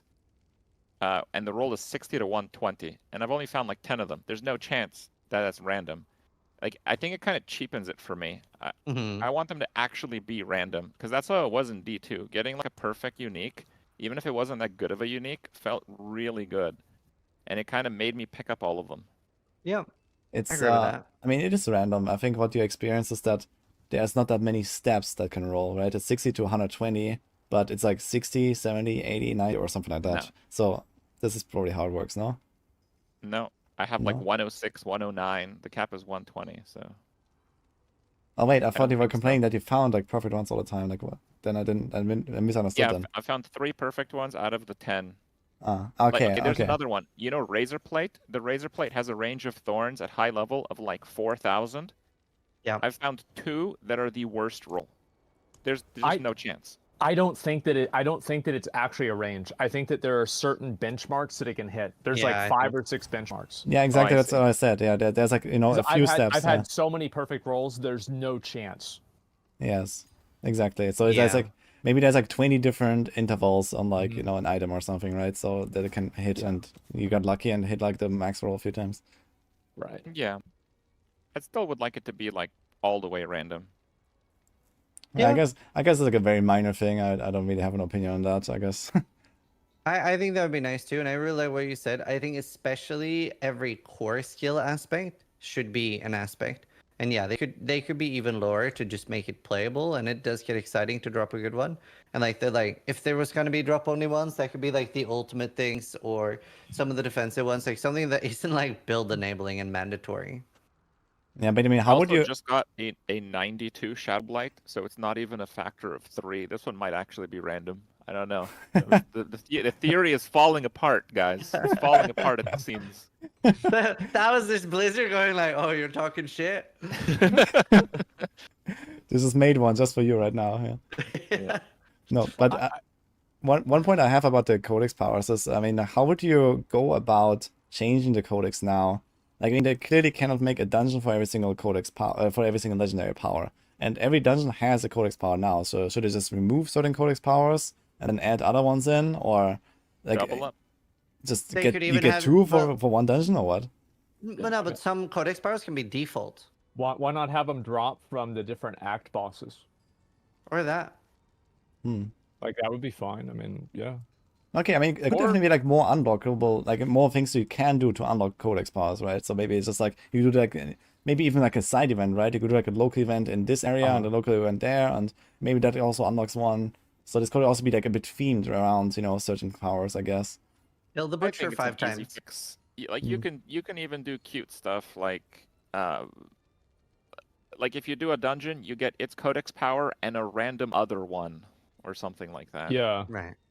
And then or you can make that work, I think. Yeah. Strongholds as well. There's a lot of things they can put things behind. So what do y'all think about the like having to refarm renown in seasons? Because like they just made an announcement. They said we're not gonna have to like reopen the map. But I feel Yeah. like they haven't been like very defined on it. I'll give my opinion. I don't want to ever have to do those side quests again. I never want to have to do them again. Oh. Like it was nice the first time. I actually enjoyed it, and it was really great the first time. But then, what about after that? You know?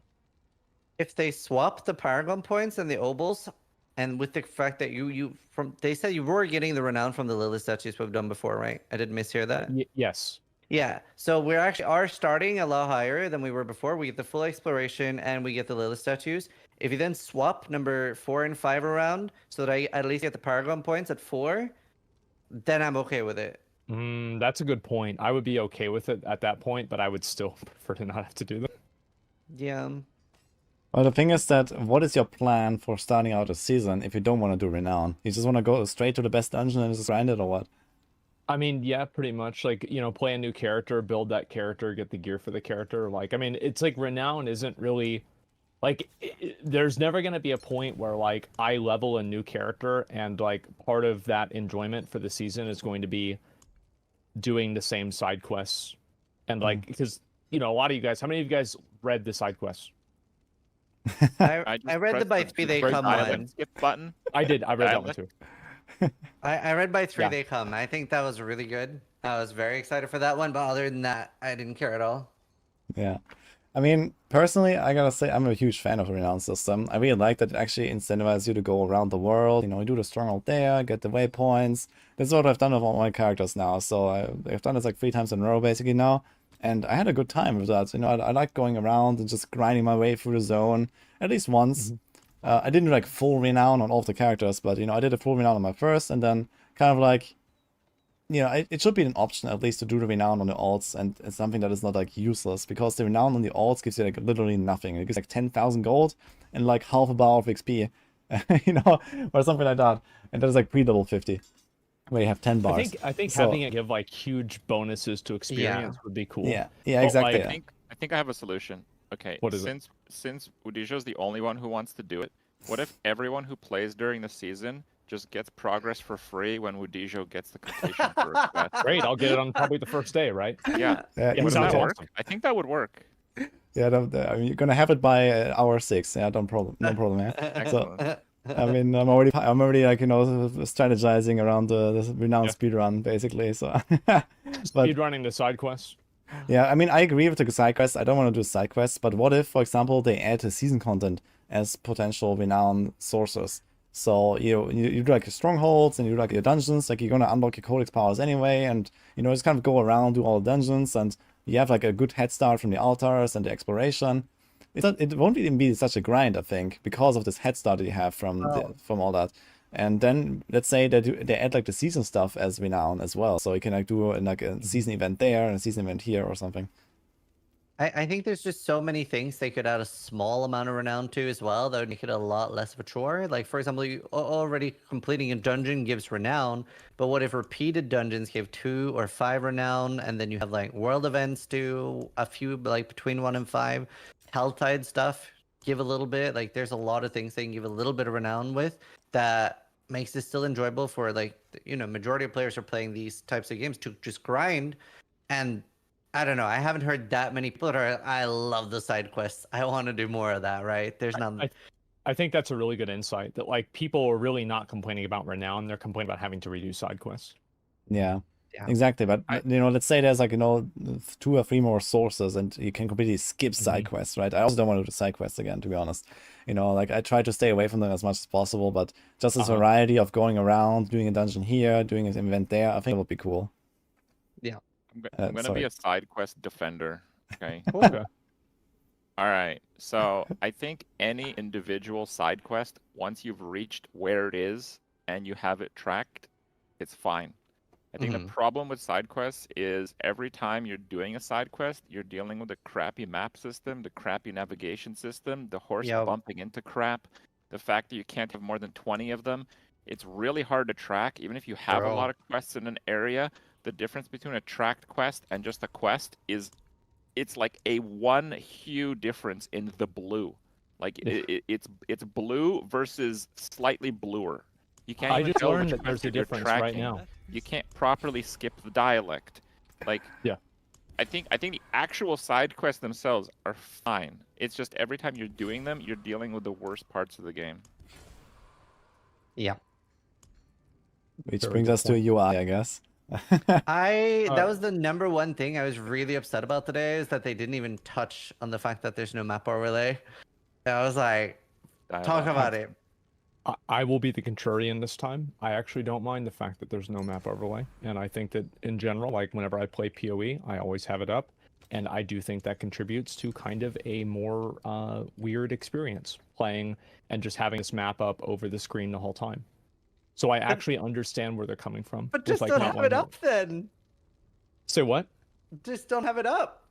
Well, why would you? Well, the thing is, like, if you have an advantage that's so important that gives you, like, because obviously the reason why I have it up is because it's useful, right? And so if it's so useful that everybody is going to have it up all the time, which is what I think they would do. I could be wrong, but that's definitely what I would do, is have it up all the time. And in doing so, you end up not really seeing what's going on in the game.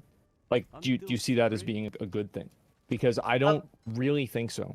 But instead, I'm spamming M. If you like, so many I'm streamers, spamming it's M like too. M. I think I'm I completely agree with you. I think they should allow you to zoom out the minimap more. I think that's I'm what so worried that the solution would be like, we understood that a lot of players were opening the map repeatedly. The map now has an opening animation where a character kneels, opens up a map. Well, that's good. New World. Oh my god, that's what I'm worried will happen. Yeah. So That's very good. when you bring up the journal for quests to see like we're going back to this, it puts the map overlay over. So to look up a quest, you can't see your character. Now the flip side of this is playing couch co-op on hardcore is awesome, because anytime you don't like the player you're playing with, if you're tankier than they are, you just bring up that full screen map in a dangerous moment. And there's like next levels of couch co-op that have yet to be explored. It is what it is. So there's multiple forms of PvP. I didn't even know about that. That's, that's great. Yeah. Yeah. That's But I great. mean, I agree with Asmon here. Like personally, I'm a huge like map overlay enjoyer. Actually, like in PoE, I don't look at the screen. Yeah, I I look look at the up map. all the time. But in Diablo 4, I don't miss the overlay map very much. I gotta say, like, you know, you have like this, you know, the right click, the pin on the map. You can use that, and I actually Yeah. started using that, and it works. It works fine.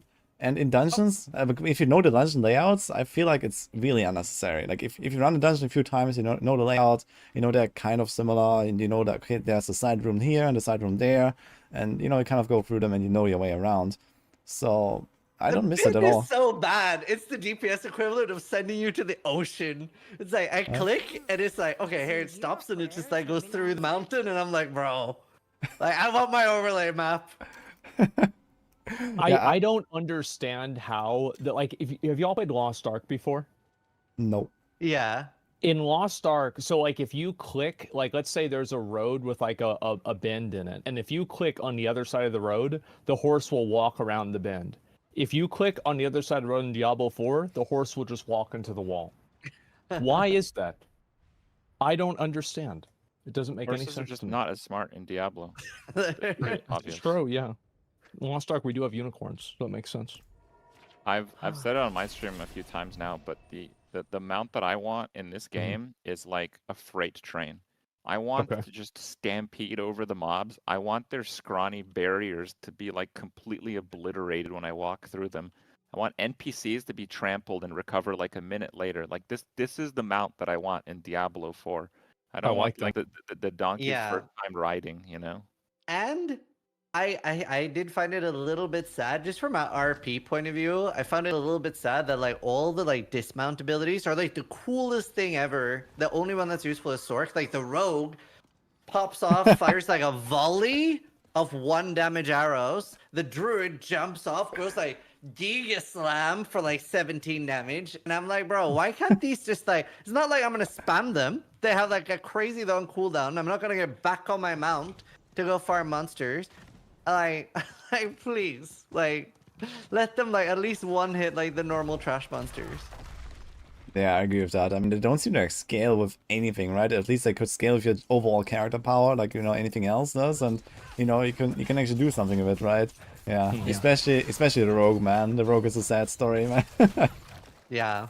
It looks so cool. Well, I was like, whoa, when I did that. And then I was like, oh, I'm going to go one-shot a pack with this. It's like, one. I was like, oh. The Stork one's insane, though. Yeah. I'd like to see more of that stuff too.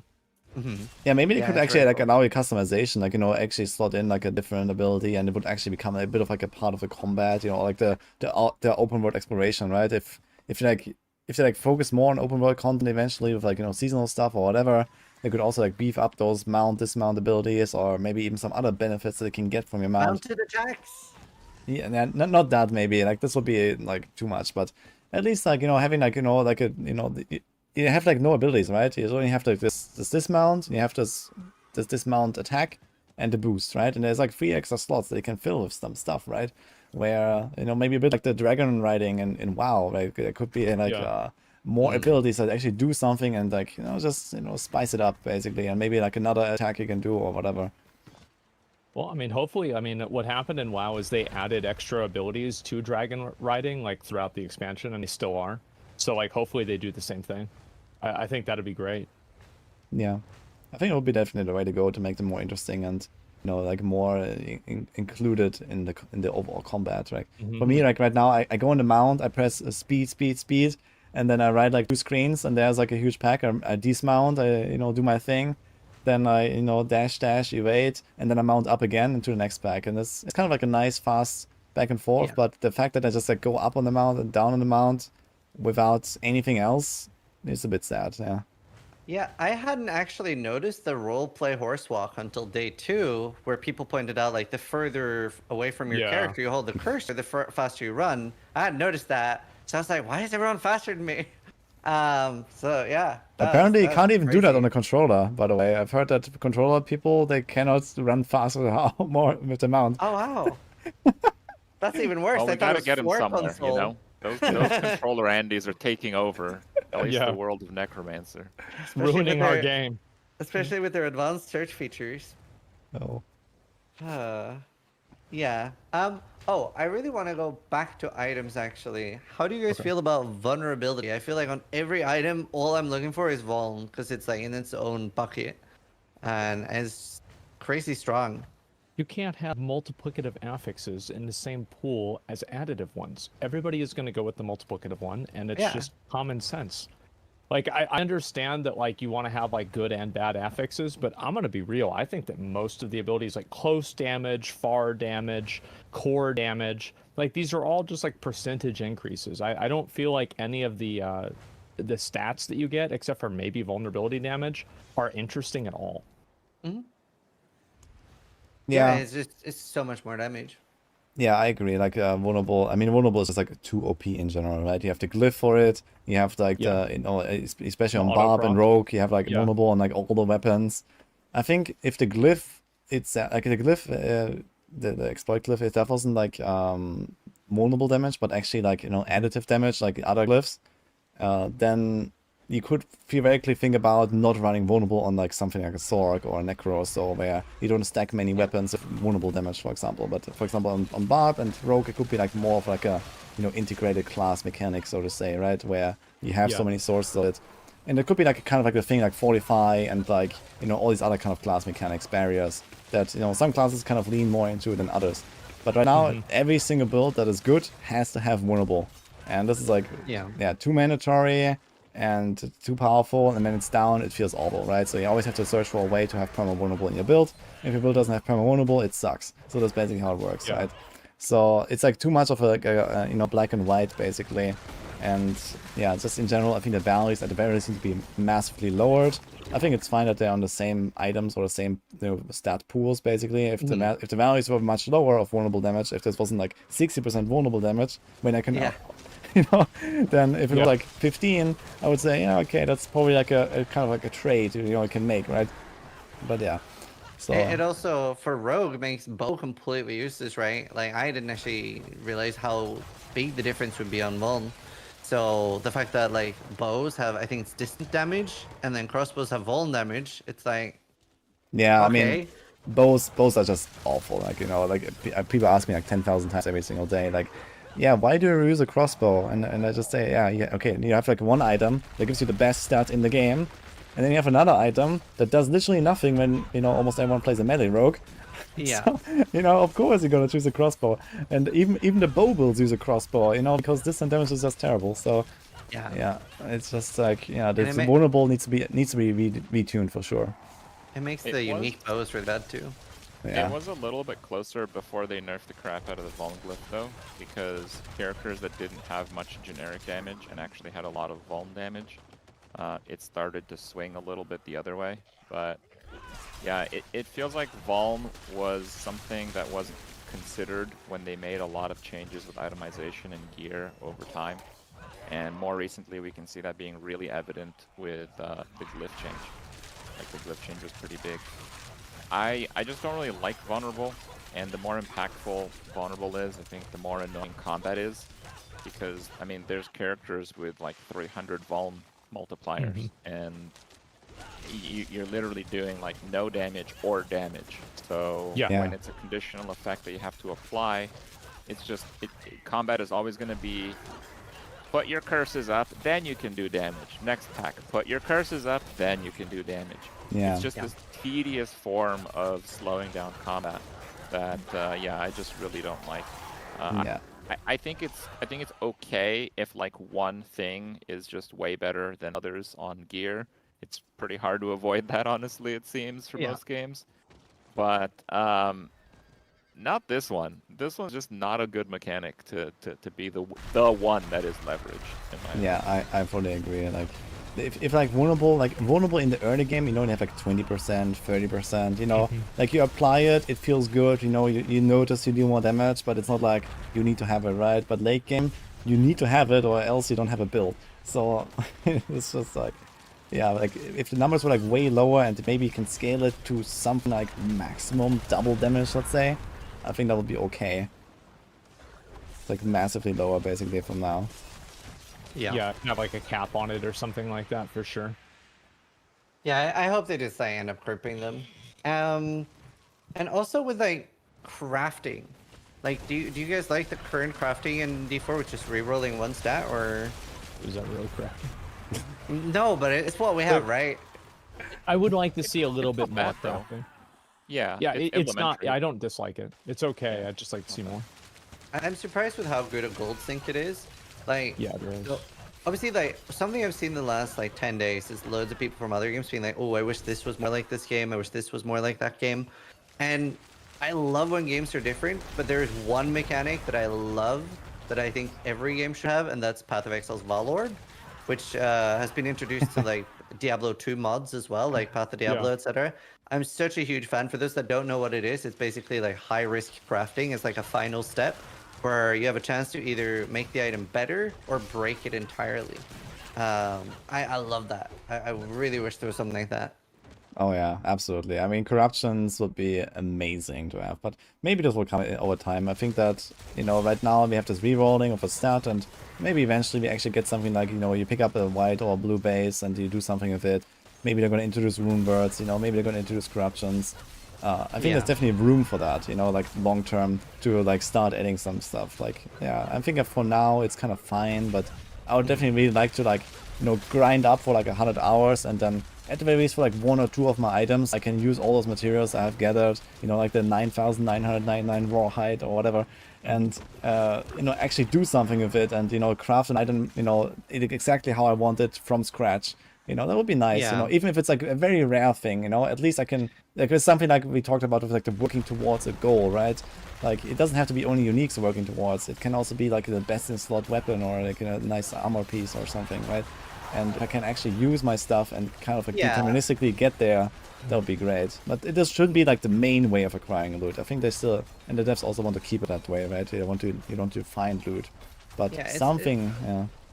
It's nice when drops are exciting. My suggestion was having like a pretty rare drop where, you know, like the stat that you're actively crafting is like highlighted blue, right? And you can't change that. But having a item that would let you change that, that's pretty rare, that would be pretty cool. So it's like, okay, you've crafted that part of the item, you now unlock the stat.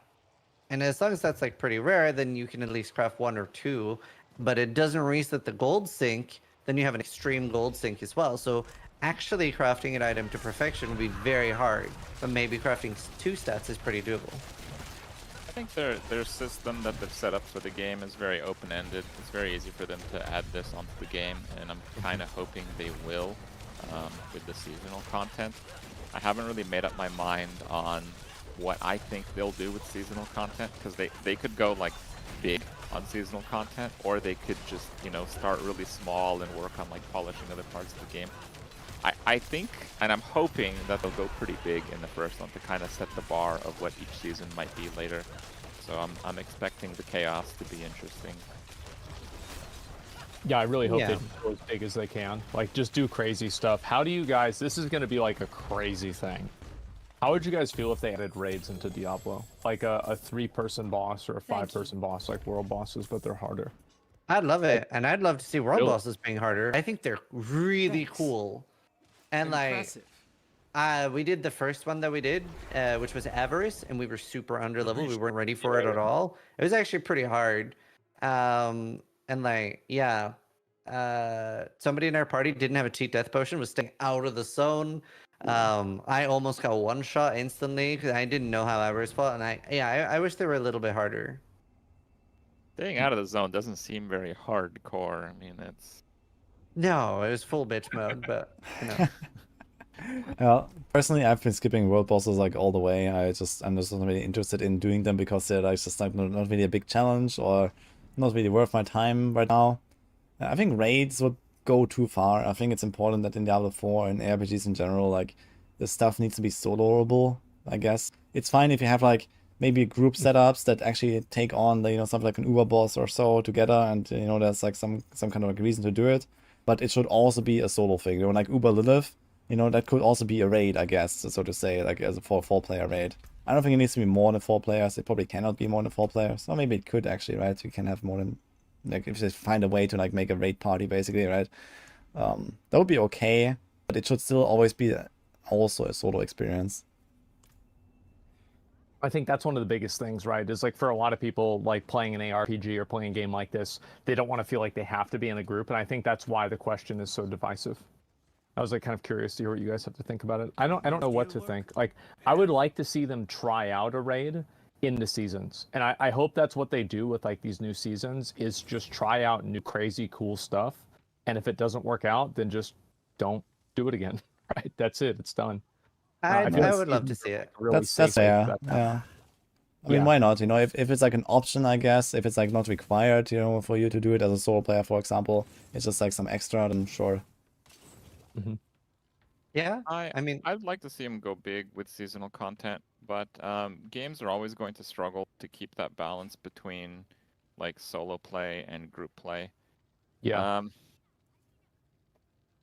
I have grown to be a solo player, Andy, SSF, which is kind of how I've been playing it. But to be honest, I like the quasi multiplayer. Like I like Helltide. I like following people around. I don't want to group with them. I don't want to have to deal with them. I don't want to talk to them. No, I don't want any of that. But it's nice So to see them. Yes, and like the world boss stuff, the same. So I think they're maybe intentionally or maybe by accident kind of hitting a pretty good spot, but still I think they might have to eventually do like an SSF style game mode. But I would still like to have the side by side in an SSF mode. I think that would make it unique and interesting. And Yeah. especially with like boss content and stuff like that, if they do, because you know, if you're playing SSF and you're doing boss content, you're like forced into the raid finder situation. I think that is its own chaos. I'd Yeah. love to try. yeah, I'd love to talk more about that actually. I really hope they put it in SSF mode. Yeah, Like- I've actually been discussing this as well lately, SSF mode and how it could work. It could be literally as simple as just like, you know, an SSF tag when you make a character, and you just have this tag or like maybe a different colored name or something like that that just indicates your SSF, and that's it, right? You don't group, you don't trade, that's it. And you have like make your own stash with that character maybe. So and then you can break it at any time, but you're still on the same server. You see the people running around, but you know you can't manipulate anything. You can't do like this, you know, group strategies. You can't do like resetting with groups. You can't farm with groups. You just see people here and there, and you know it's okay. It doesn't really break this immersion of like or like this SSF flow. Seeing someone in a Helltide, right? It's just kind of like, you know, maybe you're gonna leech an event here and there in the right moment, sure, but it doesn't really give you an advantage in the grand scheme of things that other people would not also get sometimes, right? So this is like the main thing, I guess, about SSF. Even if you can't see anyone in the world, I think that would be fine too. Yeah, I mean, the thing is that, you know, I don't think they're gonna make like servers for every single player that plays SSF, right? It would probably be crazy. So this is like the main reason why they're probably not gonna make something like that. It's just the cost, I guess, of the servers. Sure. So, you know, like having other people running around in the same shard, even if they're not SSF tagged, it's I think that would be totally fine. Yeah. I would like that. Yeah, I mean, like just to have it be in the game, because I know a lot of people like playing solo self-found, so it's like, why not give them the ability to play the game the way they want? Yeah. Right. I think that's one of the main things to me is like just give people the ability to do what they want to do in the game rather than like trying to like force a certain play style.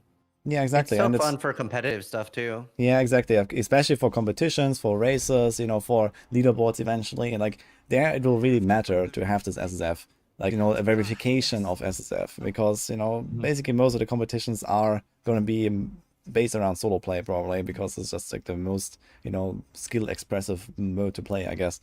And so, and also like just most people just don't even have access to like a team that, you know, they could actually group up with. So I think like something like that needs to happen for like the long term, like high end, especially, I guess, of players that want to be Like competitive. maintain integrity, kind of. Yeah, exactly. Yeah. Something that very often can happen, and why like group play started like dying off a little bit in competitions in Path of Exile, was because especially in PoE where trading is so imperative, it would just become a popularity contest between streamers, right? It's like, okay, I found a mage blood, here you goes is.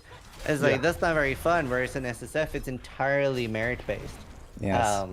And surprisingly very little RNG, right? We very rarely see in Path of Exile any race be decided by, well, he just got lucky. Yeah. Yeah, I think it would be similar in D4 as well, right? If you do like a race, you know, there could be like many race modes, right? You could also like have some mid-season race of like, you know, 1-2 Torment unlock, for example, right? or something like that. And you can just, you know, have like an SSF character and then you stream it all the way and, you know, like the fastest wins. Easy clap. So, but with no SSF, we can't do that, right? Because you can't verify. And that's a big problem, so. Yeah. Well, also, like, it hasn't really picked up yet because I think the top end doesn't have that much of a requirement in terms of, like, you don't really need to have a 100% perfect character. But with no robust trading system in the game, can you even imagine the advantages of a streamer? If, like, you can trade a rare item. Like, yours just find the perfect rare items, and you just slap the legendary affect you want on it, and basically get best in slot gear. So, I feel like if somebody that might does be that, okay like if there was a robust trading system in the game, but there's literally nothing. Literally nothing. I actually had people come to me like it's literally trade me in town, and they're like putting some items into the trade window, and I was like, yeah, no, thank you, like, you know, so. Halt. Halt. Yeah. I'll be honest, Diablo is like one of the only games that I don't take free shit in. Because it's like in an ARPG, that's the only, like, that's the game, you know? Like, if you're going to take free stuff in an ARPG, what's the point, you know? Yeah. No, absolutely. I really hope. Disappointed on you, Asmon. Disappointed. Yeah. Well, I will whenever I make other characters to show different. Okay, that's fine. Yeah. But that's I'm doing that for the community, right? So it's totally true. Right, of course. Yeah. Oh man. Yeah. Let's see. I want to talk about the UI and like things like just dash tabs, search features. Like that's been driving me insane.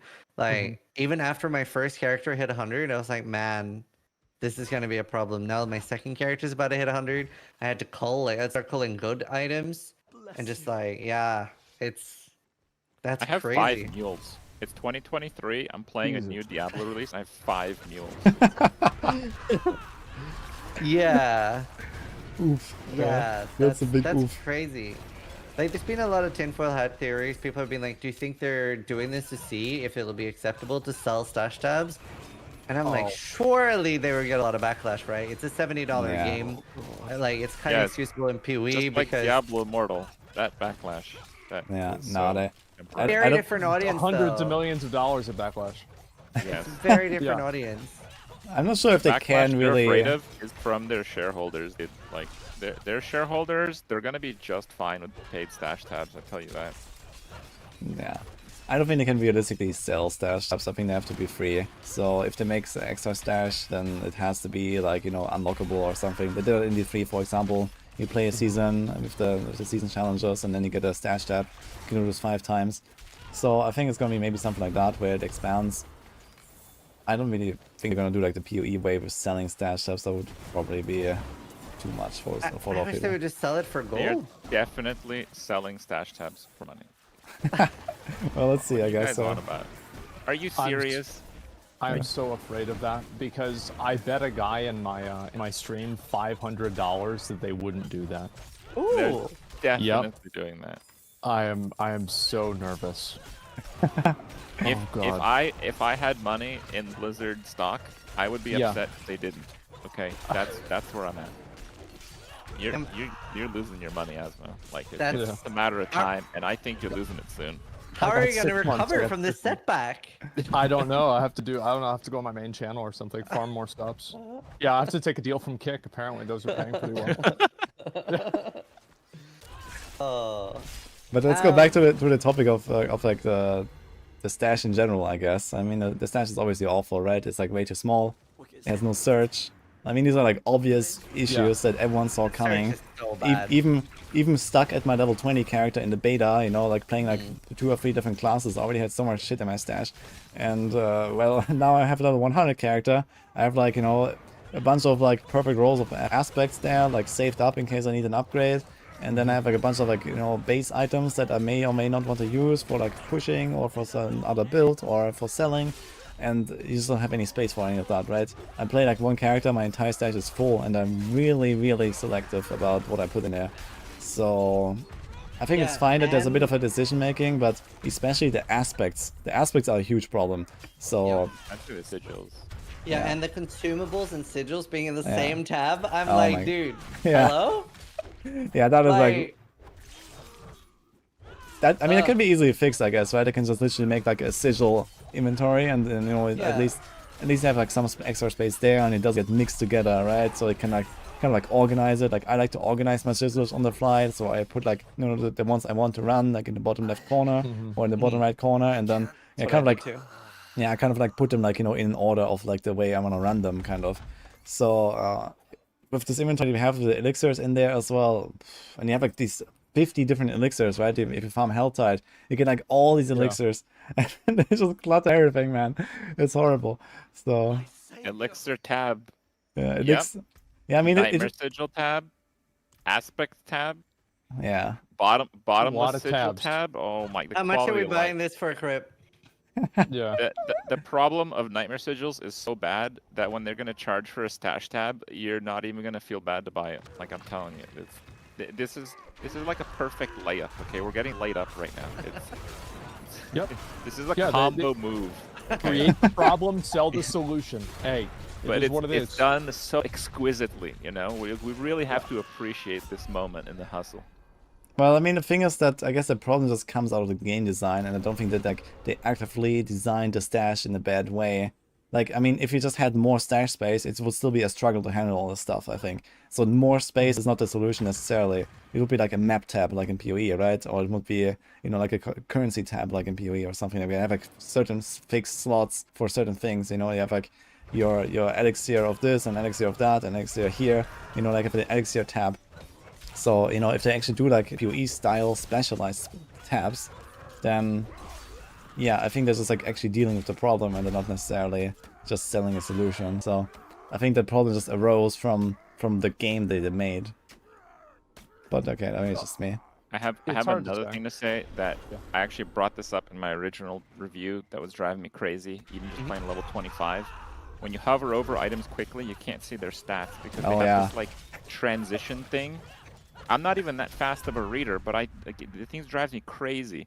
So when I'm trying to look at the Nightmare Sigils, I can't even hover through them at a proper speed. I gave exactly that literally have feedback. to slow down.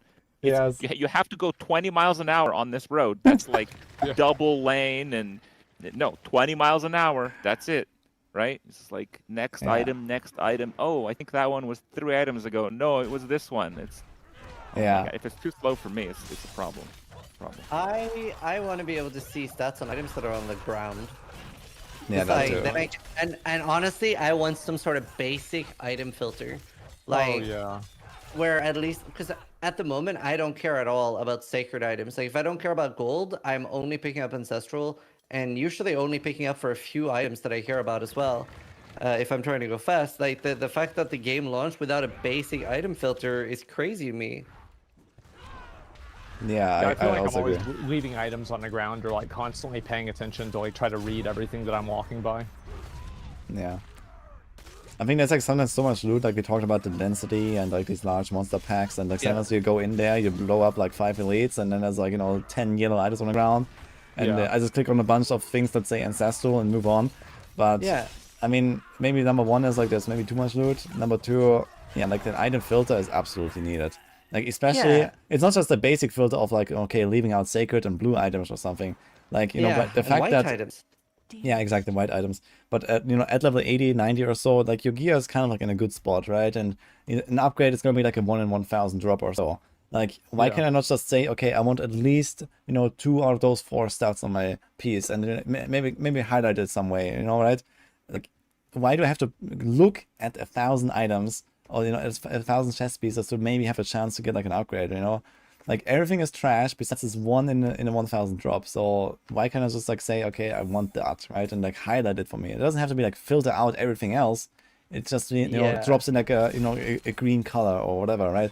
So that, you know, the stuff that I want to see actually is like highlighted maybe in some way. I mean, that is something Last Epoch does exceptionally well. They have like an amazing in-game item filter where you can like just very customizable, very easy to use, and you build it alongside your character. Like, really good.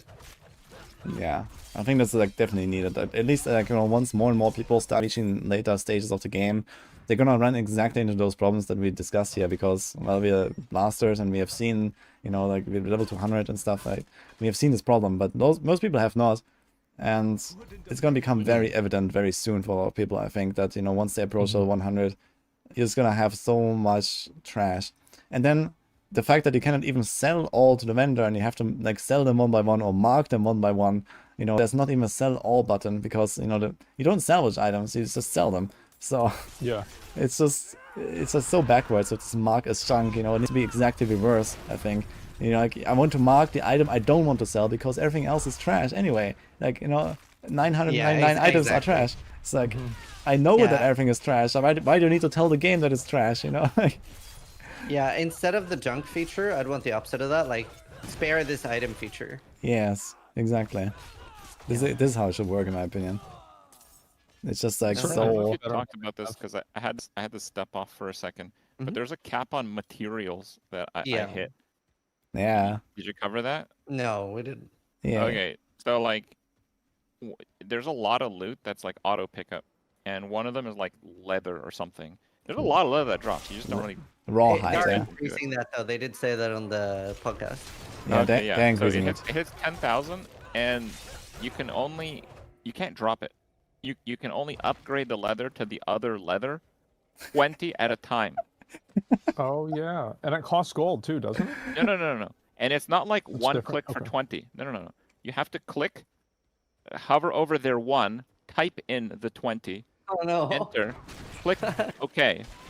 And that's the only way you can lower it from 10,000. Okay, you're gonna have this problem, Asmo, pretty soon. Trust me. Oh good. Yes. And yeah, you have to do this to lower it, or else it clutters your screen. Because there's some instances where leather drops off like every mob. Like if you do like the trees and the animals, every single animal drops like some leather. So your screen is entirely leather if you don't do this crafting 20 at a time when you have your cap of 10,000. Okay, in season 2 it'll be 11,000. Oh, amazing. Yeah, Yeah. they'll fix it. We're listening to you. They're increasing it. No, I was very happy with the podcast today, to be honest. It also felt a lot more natural and just nice. I liked it. Oh, I love doing these. These are totally good with me. I'm always down to come on and talk about the game, especially whenever it seems like the best thing about it is the fact that it seems like they're listening, right? So it's Oh no, like if we're I meant talking about the this, dev it's podcast. great. Like this is great Oh. too, but I meant the dev one. I thought you meant that. Yeah, no, well, that's the same fucking thing. I said the same thing. Exactly. Yeah. Wait, did you watch it, Asmon? Or I was the- asleep. I read all the notes. yeah, okay. Yeah, I'm gonna watch it whenever I go online.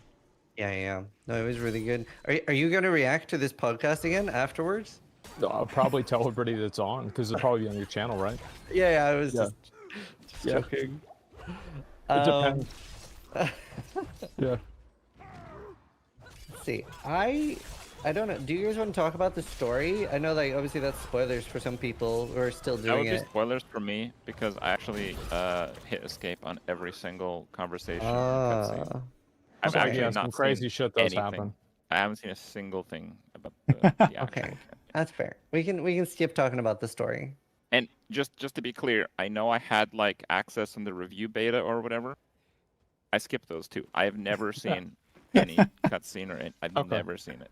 So you Are you never ever even going watched like to? the full cutscenes?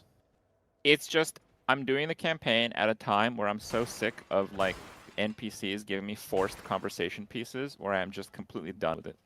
Like Mhm. I just want to play the game. If the cutscenes of every other quest was basically 0, I'd definitely watch all the campaign and stuff, the trailers and stuff. There It's are just, like, actually it's cutscene YouTube videos. Brutally excessive for me.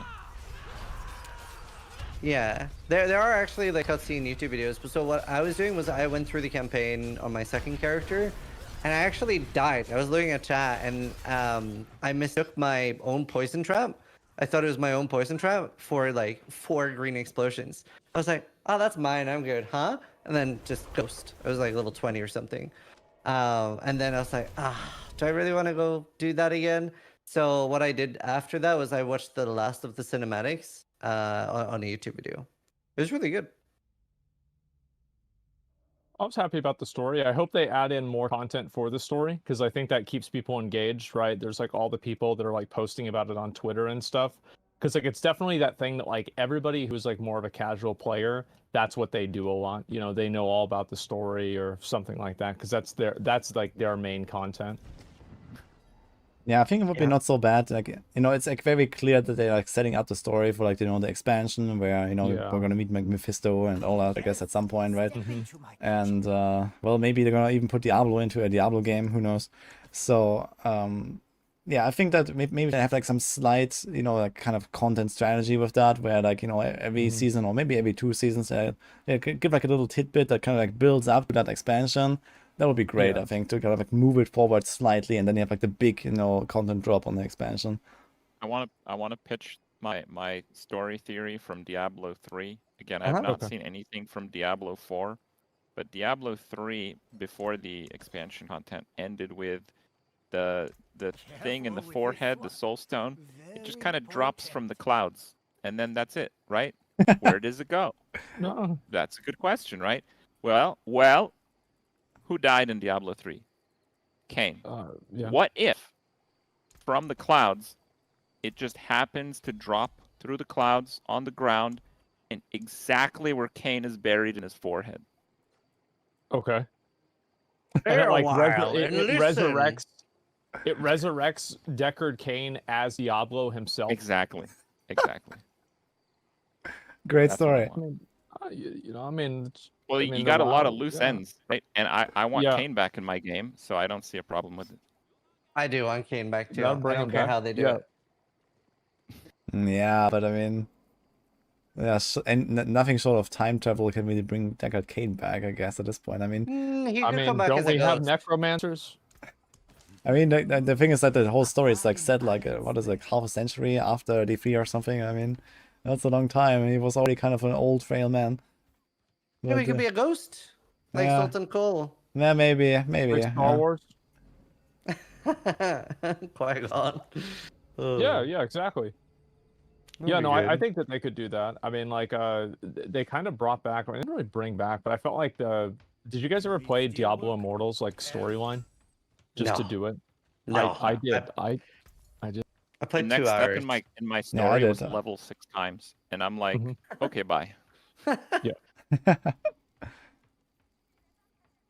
Do you guys I- think that Diablo 4 is going to be pay to win in the future?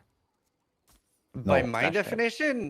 definition, definitely. Like I consider Path of Exile Okay. for its dash tabs pay to win. So absolutely. Okay. Okay, no, I don't think so. And I mean, they have also, at many occasions, you know, said very strictly there's no pay to win, and there will never be pay to win. I mean, we have just like, you know, we have the post, you know, they said that. I don't think they can really like backpedal from that in any way. Like if they ever do But it that, would- this is gonna burn. It would be really They funny got if 10 did that, character though. slots, dude. They got I- 10 character slots, okay? Like, Yeah, I mean, I do have to say it would be fun to see, but on the other hand, obviously, I don't want them to ruin the game. So pay to win like cannot exist in this game. Like this is gonna like burn okay, it. but that's going to be a big semantic difference, right? Because then they're going to be like, well, we're not selling power, we're selling quality of life, we're selling stash tabs, we're selling character slots, we're selling a map overlay. Like, you know, Yeah, I think there'll be a semantic difference. I mean, okay, I mean, you can always like argue, is this like a really pay to win? It's like more stash space. Is it like winning more? Like, can you actually translate more stash space into, you know, getting a rank 1 in a competition? Yes. Probably Look, to some degree, but not really, I guess. Depends on the competition, I guess. So, you know, it's like, yeah, there are definitely some kind of gray areas with that, I guess, if they sell stash tabs or if they sell character slots. But Yeah. it's not like Also- the immortal style pay to win where you actually gain power. So this is like the most important part. But So I agree, it would be nice if they there are- don't sell anything and it's like unlockable in the game. Yeah. I'm not sure if the guy in chat is correct, but somebody's saying they never said there won't be pay to win. They said it won't be pay for power. So Uh-oh. I don't even know the exact wording. you know who does though? Blizzard Legal. They know the exact wording pretty well, I think. Yeah, Bobby Kotick. That's what they said.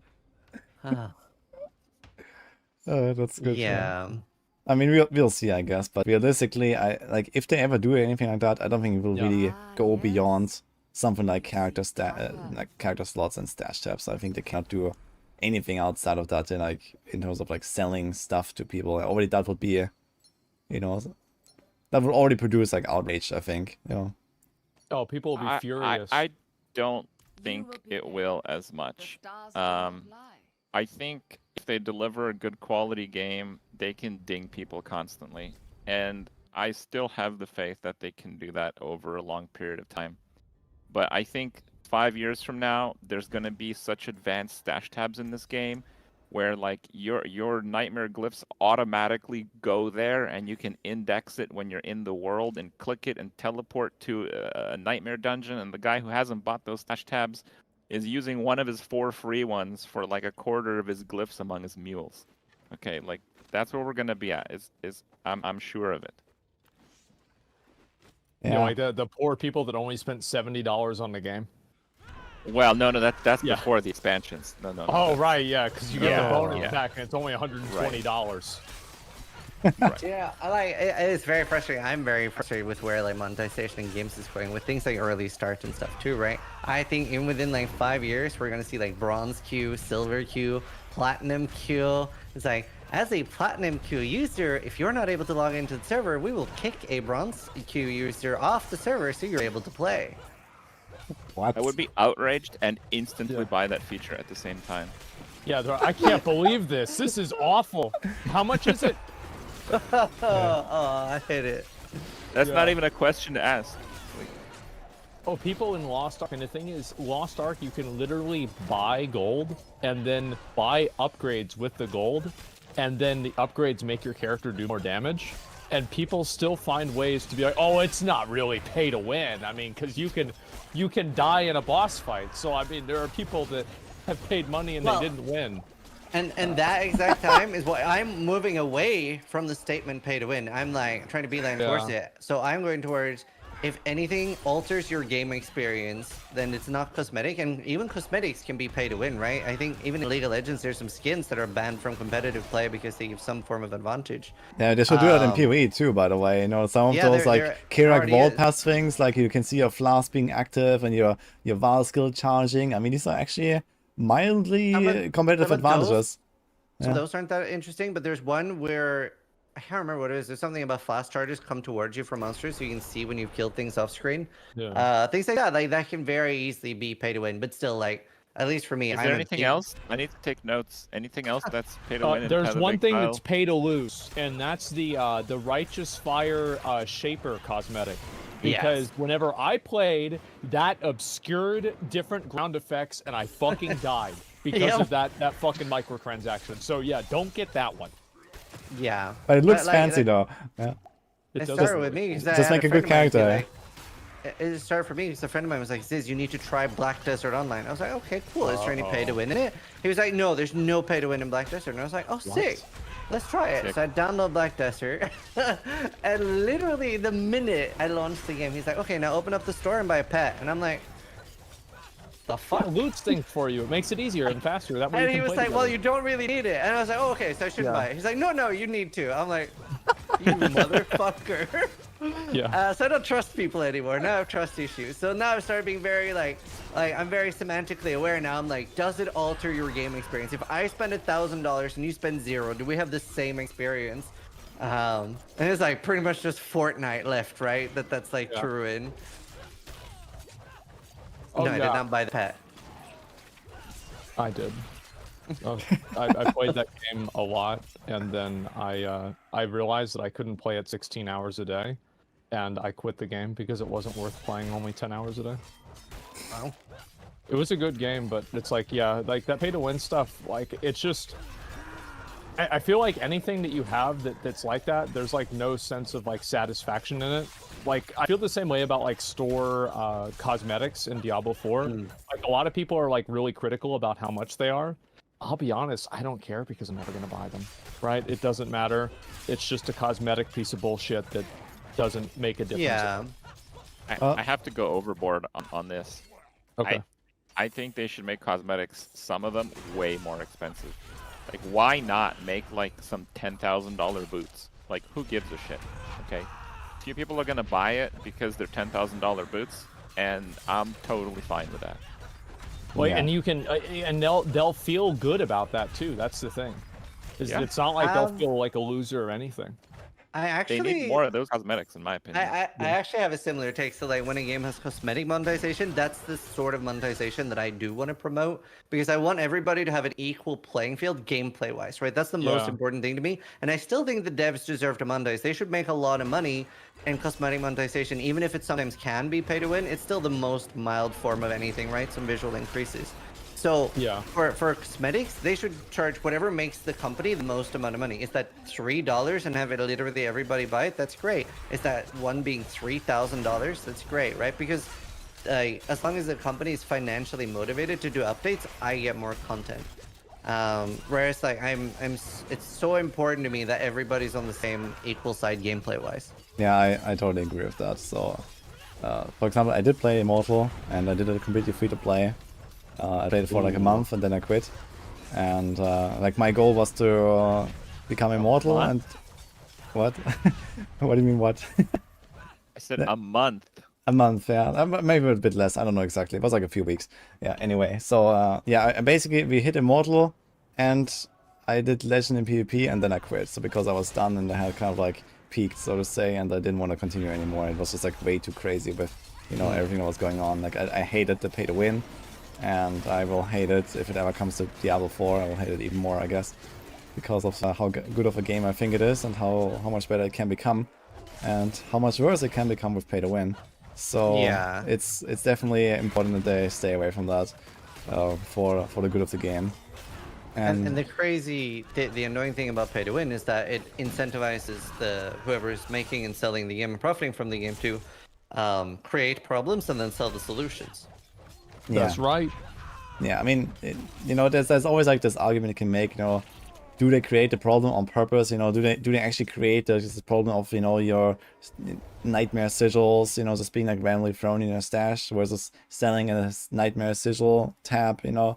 I don't think that, for example, PoE did that on purpose as well, right? It had literally the same problem, absolutely. right? You had maps, and then people realized, well, this stash system sucks for maps, right? And then they made a map tab, right? And then they started thinking about, oh, what else could we do? Oh, currency, that seems kind of nice, you know, everything goes in the right place. And it just kind of like was built over time. And I guess a similar thing might happen here. So if they sell these tabs, or if they just give them for free or make them unlockable, I mean, yeah. Eventually we're gonna have specialized stash tabs, I'm pretty sure. There's gotta be some middle ground here. Like Woody's right. Like if PoE didn't sell stash tabs, there's no way they would be as good as they are. Like that feature is better because it's a paid feature. No, Yeah. that is also true, I agree guess. with that. Definitely. It's also like, at least for me, like I personally call Path of Exile pay to win, but I would give it like a 2 out of 10 pay to win, right? Because the big difference is, if you ask me, Ziz, if I spend $1,000 and you spend 0, do you have a big difference? Like, well, not really past like $40 to $60, right? Which is pretty fair. And that's how I treat like all games I play. Like, That's a one-time payment on a free yeah, to play exactly. game. Like, is the game trying to get anywhere from like 20 to 80, maybe even $100, right, out of me? Then I'm like, okay, that's fine. Is the game trying to juice me for like $300 to $2,000? I don't love that. I don't love that at all. Yeah, if it's like capped at like, you know, a very reasonably small amount, right? Like a 2-digit amount, let's say. You know, like the typical game price, you know, like this is like you cannot really be angry about this, right? Like PoE is such a massive game, and it's totally fine, you know. It's like literally like down to the game price, you know. It's like the argument that you always have to also give to people that say that Path of Exile is like, oh, pay to win, blah blah. But you know, realistically, it's not, right? Like, you know, the reality of pay to win does not exist in Path of Exile outside of RNT, so it's like a different story. Yeah, of course. The bad thing about pay to win is whenever somebody who spends $100 is weaker than somebody that spends $1,000, and the guy $1,000 is weaker than the guy that spends $10,000. That is never pay to win is really bad. I don't really mind, like, especially in a free to play game, having to do like a one-time purchase or like a battle pass type thing that you buy once per season, because like you're effectively buying like anything that functions effectively the same as like a sub fee, like in World of Warcraft. I don't mind. Yeah, that is definitely how I would see it too. Like, I wouldn't mind, you know, like I play Diablo 10 hours a day, you know. I can pay $10 a month if I have to, right? So Yeah, right.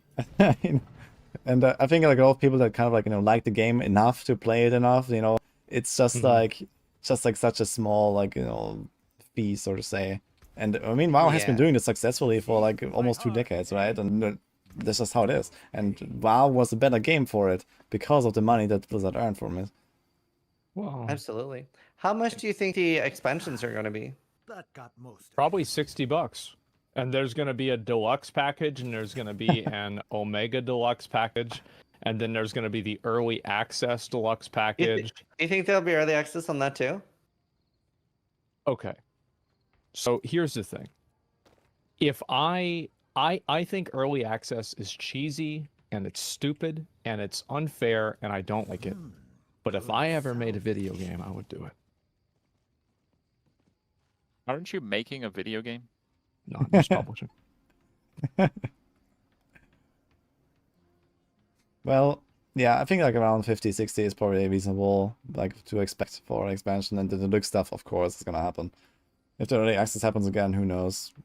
I mean, it has kind of worked out for this launch with early access, and I figured that, you know, when it comes to like, you know, racing and stuff, you know, anyone who would care about that will just get it, and that's it, you know. I don't Yeah. really see this as like some major competitive problem or something like that. So, yeah, whatever. It's mainly just annoying. Yeah. I hate I it. feel like Diablo 4's upfront cost was uncomfortably high, and they made an insane amount of money. So $666 million. for Diablo 4 will cost more than $60. I don't know how much it's going to cost, but it's going to cost more than that. I mean, would not be It's going to be like, surprised if oh they my were- god, that's a lot. That's Yeah. how much it's going to cost. Surely it can't be like $70 for an expansion to the game. So the game is 70, and then the I mean, Yeah. you say it can't, but like their bottom line is But pretty why good. not? You know, the shareholders are happy right now. So I would have expected it would be 30, 40. Yeah, I So mean, clearly I'm very naive so here. what year is this? 2 years from now, a year from now, 2 years from now. If it was 10 years ago, maybe it would be 30 or 40. I mean, I'm naive here. I'd be very surprised to see over okay. 50 for So the for base. for Dragonflight in WoW, I think that they sold like versions of Dragonflight. Somebody can correct me in chat if I'm wrong. For like $90, and that is There an you go. expansion that has a monthly sub fee. I need some copium. Yeah. He's used it all up, poor Ziz. Mhm.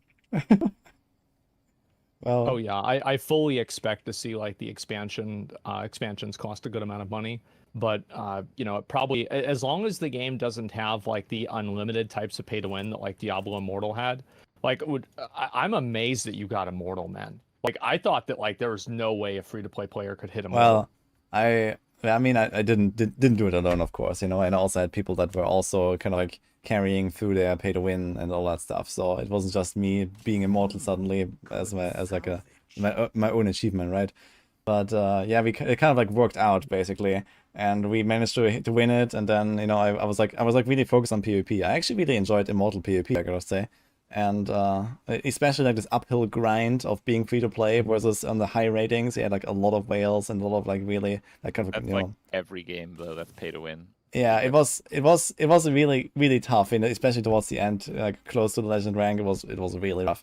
But yeah, I kind of like, you know, just grinded my way through. It was a fun experience. But then once I was done with that, I uninstalled. You know, was it. So goodbye, Beat the because game. it was just like way too crazy, and Whales like with a spear. yeah, you didn't notice it so much in like week 1, week 2 of Immortal. Like, you know, I was just like blasting, grinding, you know, and it was more about the time investment advantage that I had from just playing so much. Mhm. So it wasn't so obvious that I was so weak compared to other people. But then, you know, Right. basically like after like 1-2 weeks, you really felt the difference where people just like were wailing straight past you basically.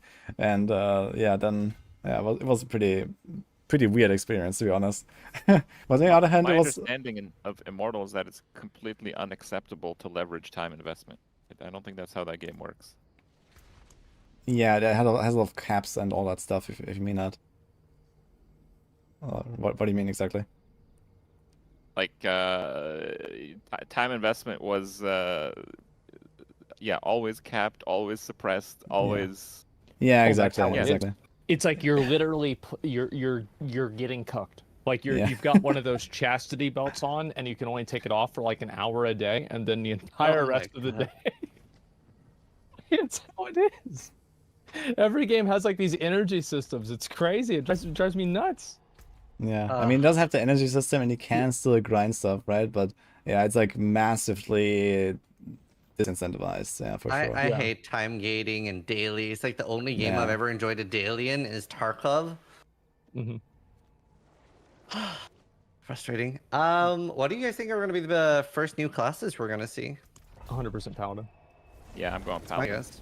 Yeah, I think that Paladin is like really the #1 choice. It's like the holy class that's missing, basically, right? Yeah. Personally, The I would tank like class to. is missing too. There's no What? tank class. Yeah, true. They don't have like Be barbarians with the Crusader. shields. They should give like barbarians shields in an expansion or something, and some shield skills. I mean, that'd be cool too. But yeah, Paladin like, with shield, I think that's very, very likely, or something like Paladin, right? Hmm. I would like to see Witch Yeah. Doctor though. I think like after Paladin, a Witch Doctor would be amazing in D4. I think that would Amazon. Amazon, yeah, but you have like the problem with like the like what is a male Amazon? That's a it's Oh like, yeah.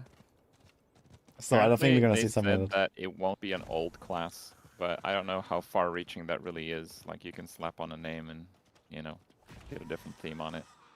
I feel like Oh. it Could be has to be like, Paladini. yeah, you've got to have like like some sort of like holy damage class. I mean, we have a necromancer. Like, Yeah. I mean, there's like a massive, like the whole story is based around effectively paladins and like sacred Well- energy users. It could be a fallen paladin. Because I well, think a lot of the like, Could be like an archangel or something. No, well, yeah, maybe. Oh, Like I mean- a lot of the religious stuff was like killed, right? Like they're pretty gone. yeah, I the think most part. one thing I would think would be really cool if it was like some kind of like more holy caster and not like a holy knight. So like something like a cleric, one of these cultists, or something like that. That could be really Like an interesting. inquisitor. Yeah, Inquisitor, exactly, something like that. Yeah. Because I think that in Diablo 4 right now, with like the distribution of classes, basically every class has like melee specs, at least to some degree. We have Arclash even on Sorc, and we have like the Sever stuff on Necro. Rogue is like half melee and mostly melee. BARB is entirely melee. Druid is like a lot of melee. So having like a Paladin added to the mix is just yet another melee class, basically, with maybe very little like range capabilities. And I think we definitely need more like range and more casters. And even though Paladin would be cool and all, and it's like some old fan favorite, I don't want to just like spam hammers all day long.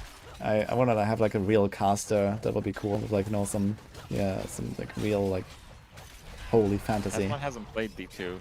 He's thinking of maybe spamming some hammers, seeing what this is all about. Oh, Yeah, I've never played it. I want to Okay. try out Diablo 2. okay. Well, You can give the hammers a try. You cannot go wrong with hammers in Diablo 2. I hated hammers. That's Yeah. like the only one. yeah, I hate it too. Like, it's not that I don't want Paladin in D4 because I hate hammers, but I think that it's just like such a big variety of melee playstyles already in the game that we don't need yet another full like melee class. So, That's fair. but yeah, Huh. no. Yeah, that'll be interesting. All right. I mean, we've got a little over 2 hours. I figured we'll do the last topic, like talk about people's favorite things in Diablo 4 that they like the most. Wrap up with something positive. Asmon, do you want to go first?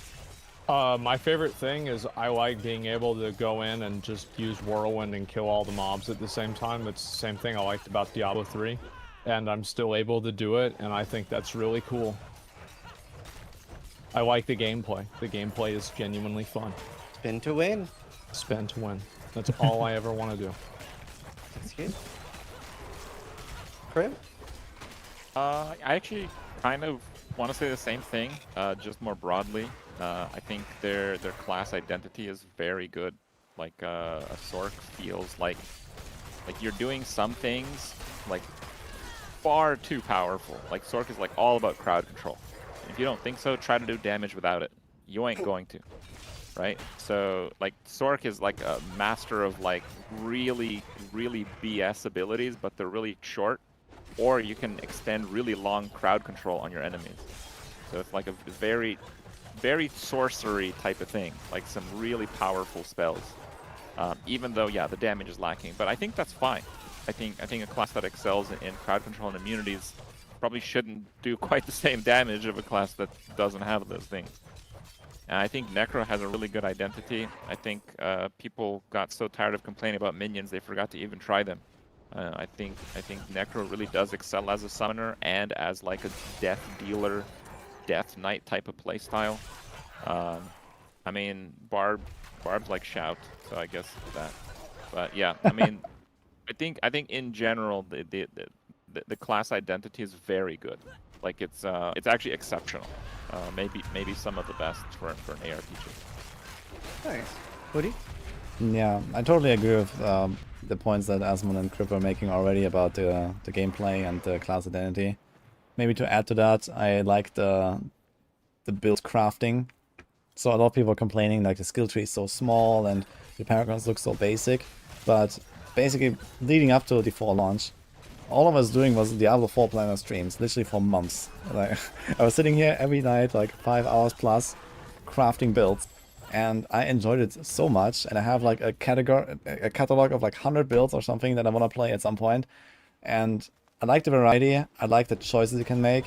I like that there's actually a lot of like it's actually fairly balanced in many cases at least. You know, the balance is not perfect, but there are very often these choices where, you know, I can slot on this skill and that skill instead of this and that one, and suddenly have kind of like a similar play style, but you know, it's completely different at the same time because you use like 2 different utility skills, or you know, you can like swap around, you know, this offense or this defensive part, and I'm having a really good time just experimenting. Like for example, now when I was actually playing my rogue, I was like, you know, I was doing like a rogue with like a completely different key passive, a different ultimate, a different utility skill, but the same core skill. Like the same core skill can feel so different to play because of those other choices.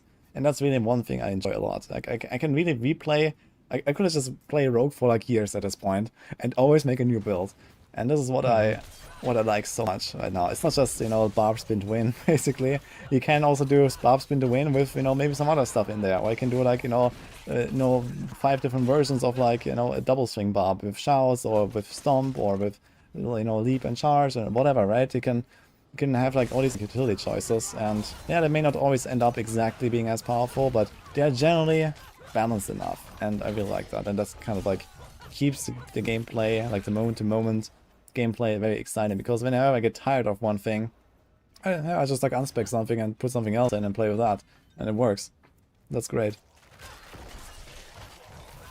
I agree with a lot of that, and I think what I've been the most impressed with so far about Diablo 4, and I've been sort of going into it, obviously I'm a Path of Exile player, and I've been going into it with the mentality that, well, it isn't Path of Exile, it's a completely different game, and I think it's better for casual players than it is for no-lifers. But what I've been impressed with so far is how well it does with doing a lot with little. Like the Paragon system and the skill tree is a lot more simple than Path of Exiles, but there's actually still a surprising amount of choice there. And the same with the item chase. It's very, very simple and primitive in a way, but it's actually still a very fun item chase. Like my before videos, so before Diablo 4 came out and playing characters level 25, I was shitting hard on the item system, going like, this is going to be dog shit and awful. And I've been very surprised with how good the item chase has been, because on every character I've been looking forward to finding new items. So that's been my favorite thing. Yeah, I mean, overall, like, you know, I've been very critical of the game, but I've actually really had fun playing it. I mean, like, that's at the end of the day what matters, right? Am I playing the game? The answer to that is absolutely yes. Yeah. So I just want to see more content, more stuff added into the game, more ways to play the game. Yeah, just give us more stuff. That's it. Yeah, I agree. Is there any other topics anyone wanted to talk about or cover before we wrap up? I'm pretty much chilling. Like I've talked about, I would say pretty much everything I'd want to talk about at least. Same. Yeah, I think we discussed a lot of good topics now, and I mean, if you want to repeat something, you know, like with a more specialized podcast or something, I mean, yeah, like, you know, something that could be like, you know, around. Yeah. So there can always be like, you know, like the hardcore topic or like the item topic or whatever, right? We can like cook up some ideas, but generally I had a good time here, so it was great. Awesome. People want Paragon refunds, apparently. I think the Paragon system Oh. is more interesting than you're giving credit for. I have to disagree with you a little bit. I think that one of the big things that is like giga fail is a lot of the glyphs just not working. Like Physical damage reduction for Storm, modifiers. for example, there's a glyph that buffs cold nodes. There's a single one on the entire Paragon board, not even two. You can't even buff two. It's cold resist. There's one for lightning, same thing. The one for fire gives you like 10 extra fire damage along the fire resist node. That one actually hits 2 nodes. That's sick. They could easily just add more as well though of the boards, right? Yeah, they could do that. They could add more glyphs, but they have to like balance the current glyphs. One of the glyphs bonus gives you 13 resistance for each enchantment on its damage type. So you're getting 26 resistance as its bonus. All right. That's like less than 0.1 survivability. Unimaginable. Well, they'll fix that in season 2. Yeah, maybe. Well, it's just I was expecting it to be very, very primitive. I was expecting it to mostly be focused on stats and some other things. So I've been enjoying it compared to what I was expecting it to be. Yeah. Do you think that you're just enjoying it a lot because the expectations were low, or is it like a objectively nice system, like from your perspective? I think just with games in the current year, just having low expectations is just always better.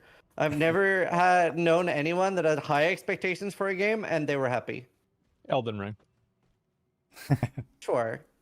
Like, That was it's the only more the only exception. time. It's Yeah, more that's the the only exception time. than the rule. So I think having low expectations is pretty healthy for gaming at the moment. I unfortunately agree. Yeah.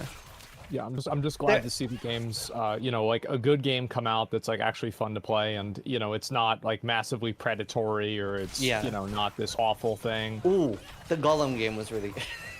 Oh my god, like that's one of the best things about waking up late in the day is I can just wake up and read Twitter. It's like, is this worth playing? Fuck no. Yeah. Yeah. But yeah, no, it's good. All right. We can end it there. I love ending with like shoutouts. So Zach Rar, where can people find more of your content? On Twitch, and they can also watch me on YouTube. And just search Asmon Reacts, and you'll find probably everybody on this panel. True. Yeah. Krip? Well, I'm NL_Krip on Twitch, but I'm the only Krip, so it's not that hard to find. And Kripparrian on Twitter and YouTube the same. We also have a second channel. We have Casual Krip, which is not exactly casual. It's just the Clips channel.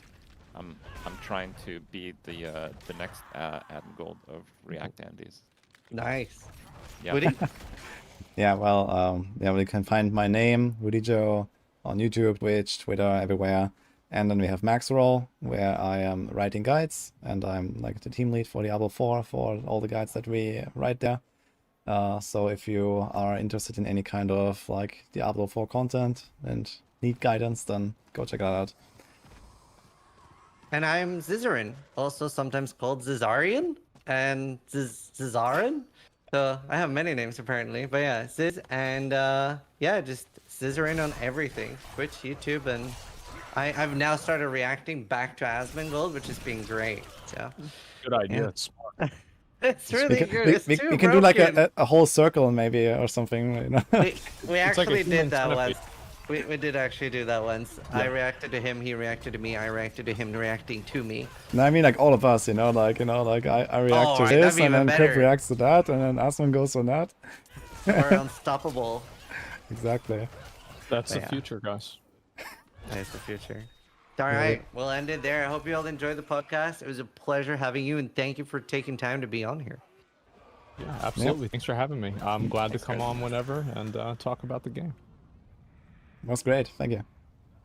Nice. Am That I was the only one who's been playing the game during the podcast? No, Yeah. you're not the only one. Oh.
This will be your last stupid mistake.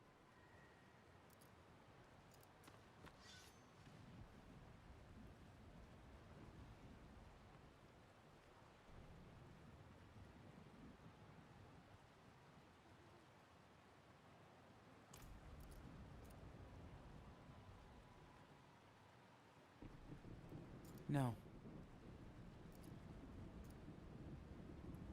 Goodbye. Thanks. Follow me. I need help.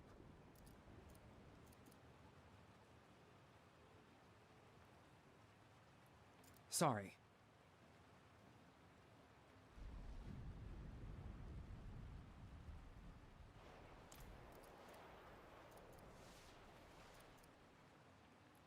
This will be your last stupid mistake.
Father, is that...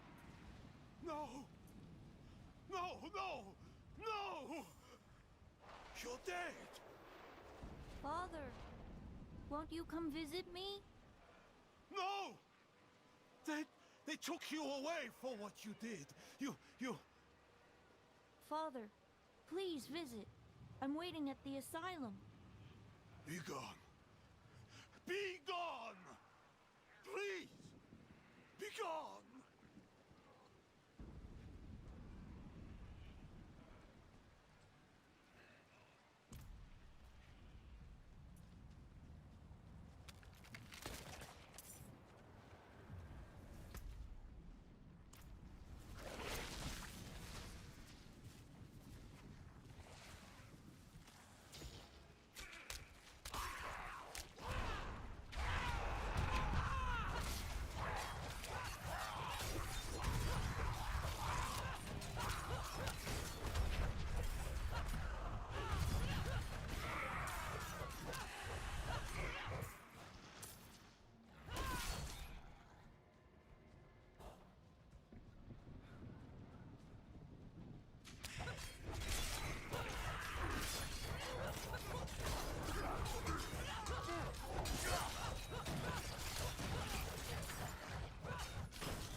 Well struck.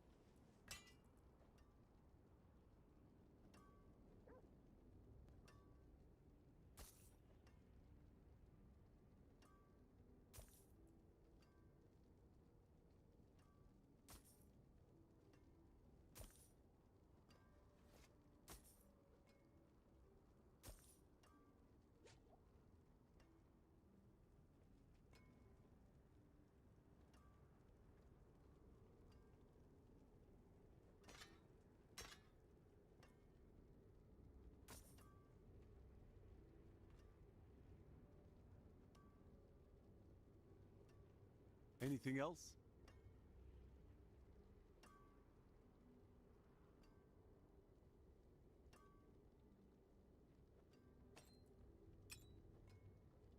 Fair trade.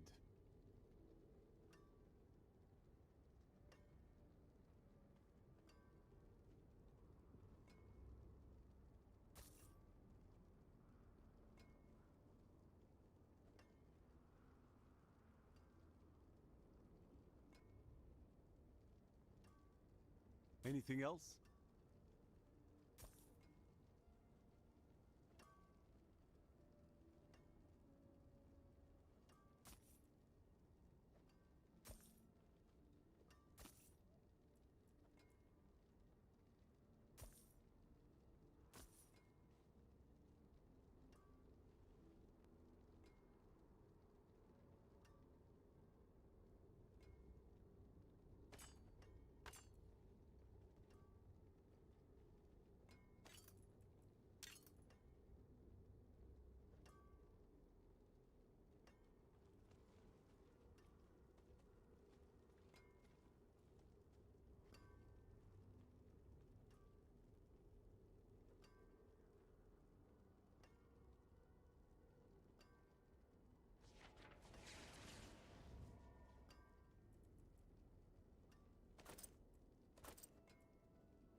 What will it be?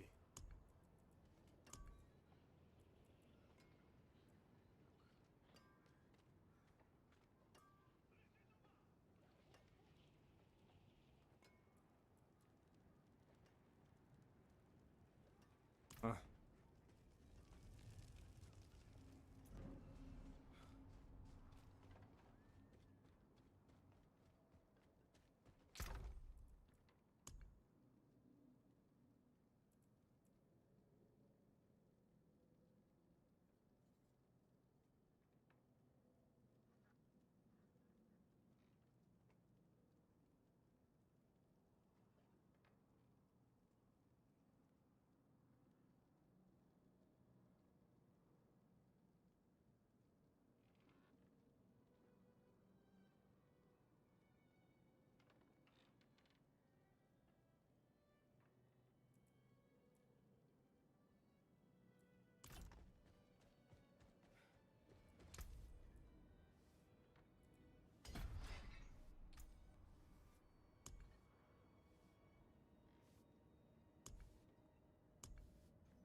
Wow, fucking Blizzard, man. Like, Jesus Christ, fix your game. It's ridiculous. Fucking stutter stepping every 10 seconds and now my fucking screen freezes. Like, come on, dude. I tried.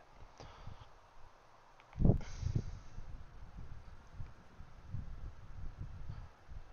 out. Fucking bullshit.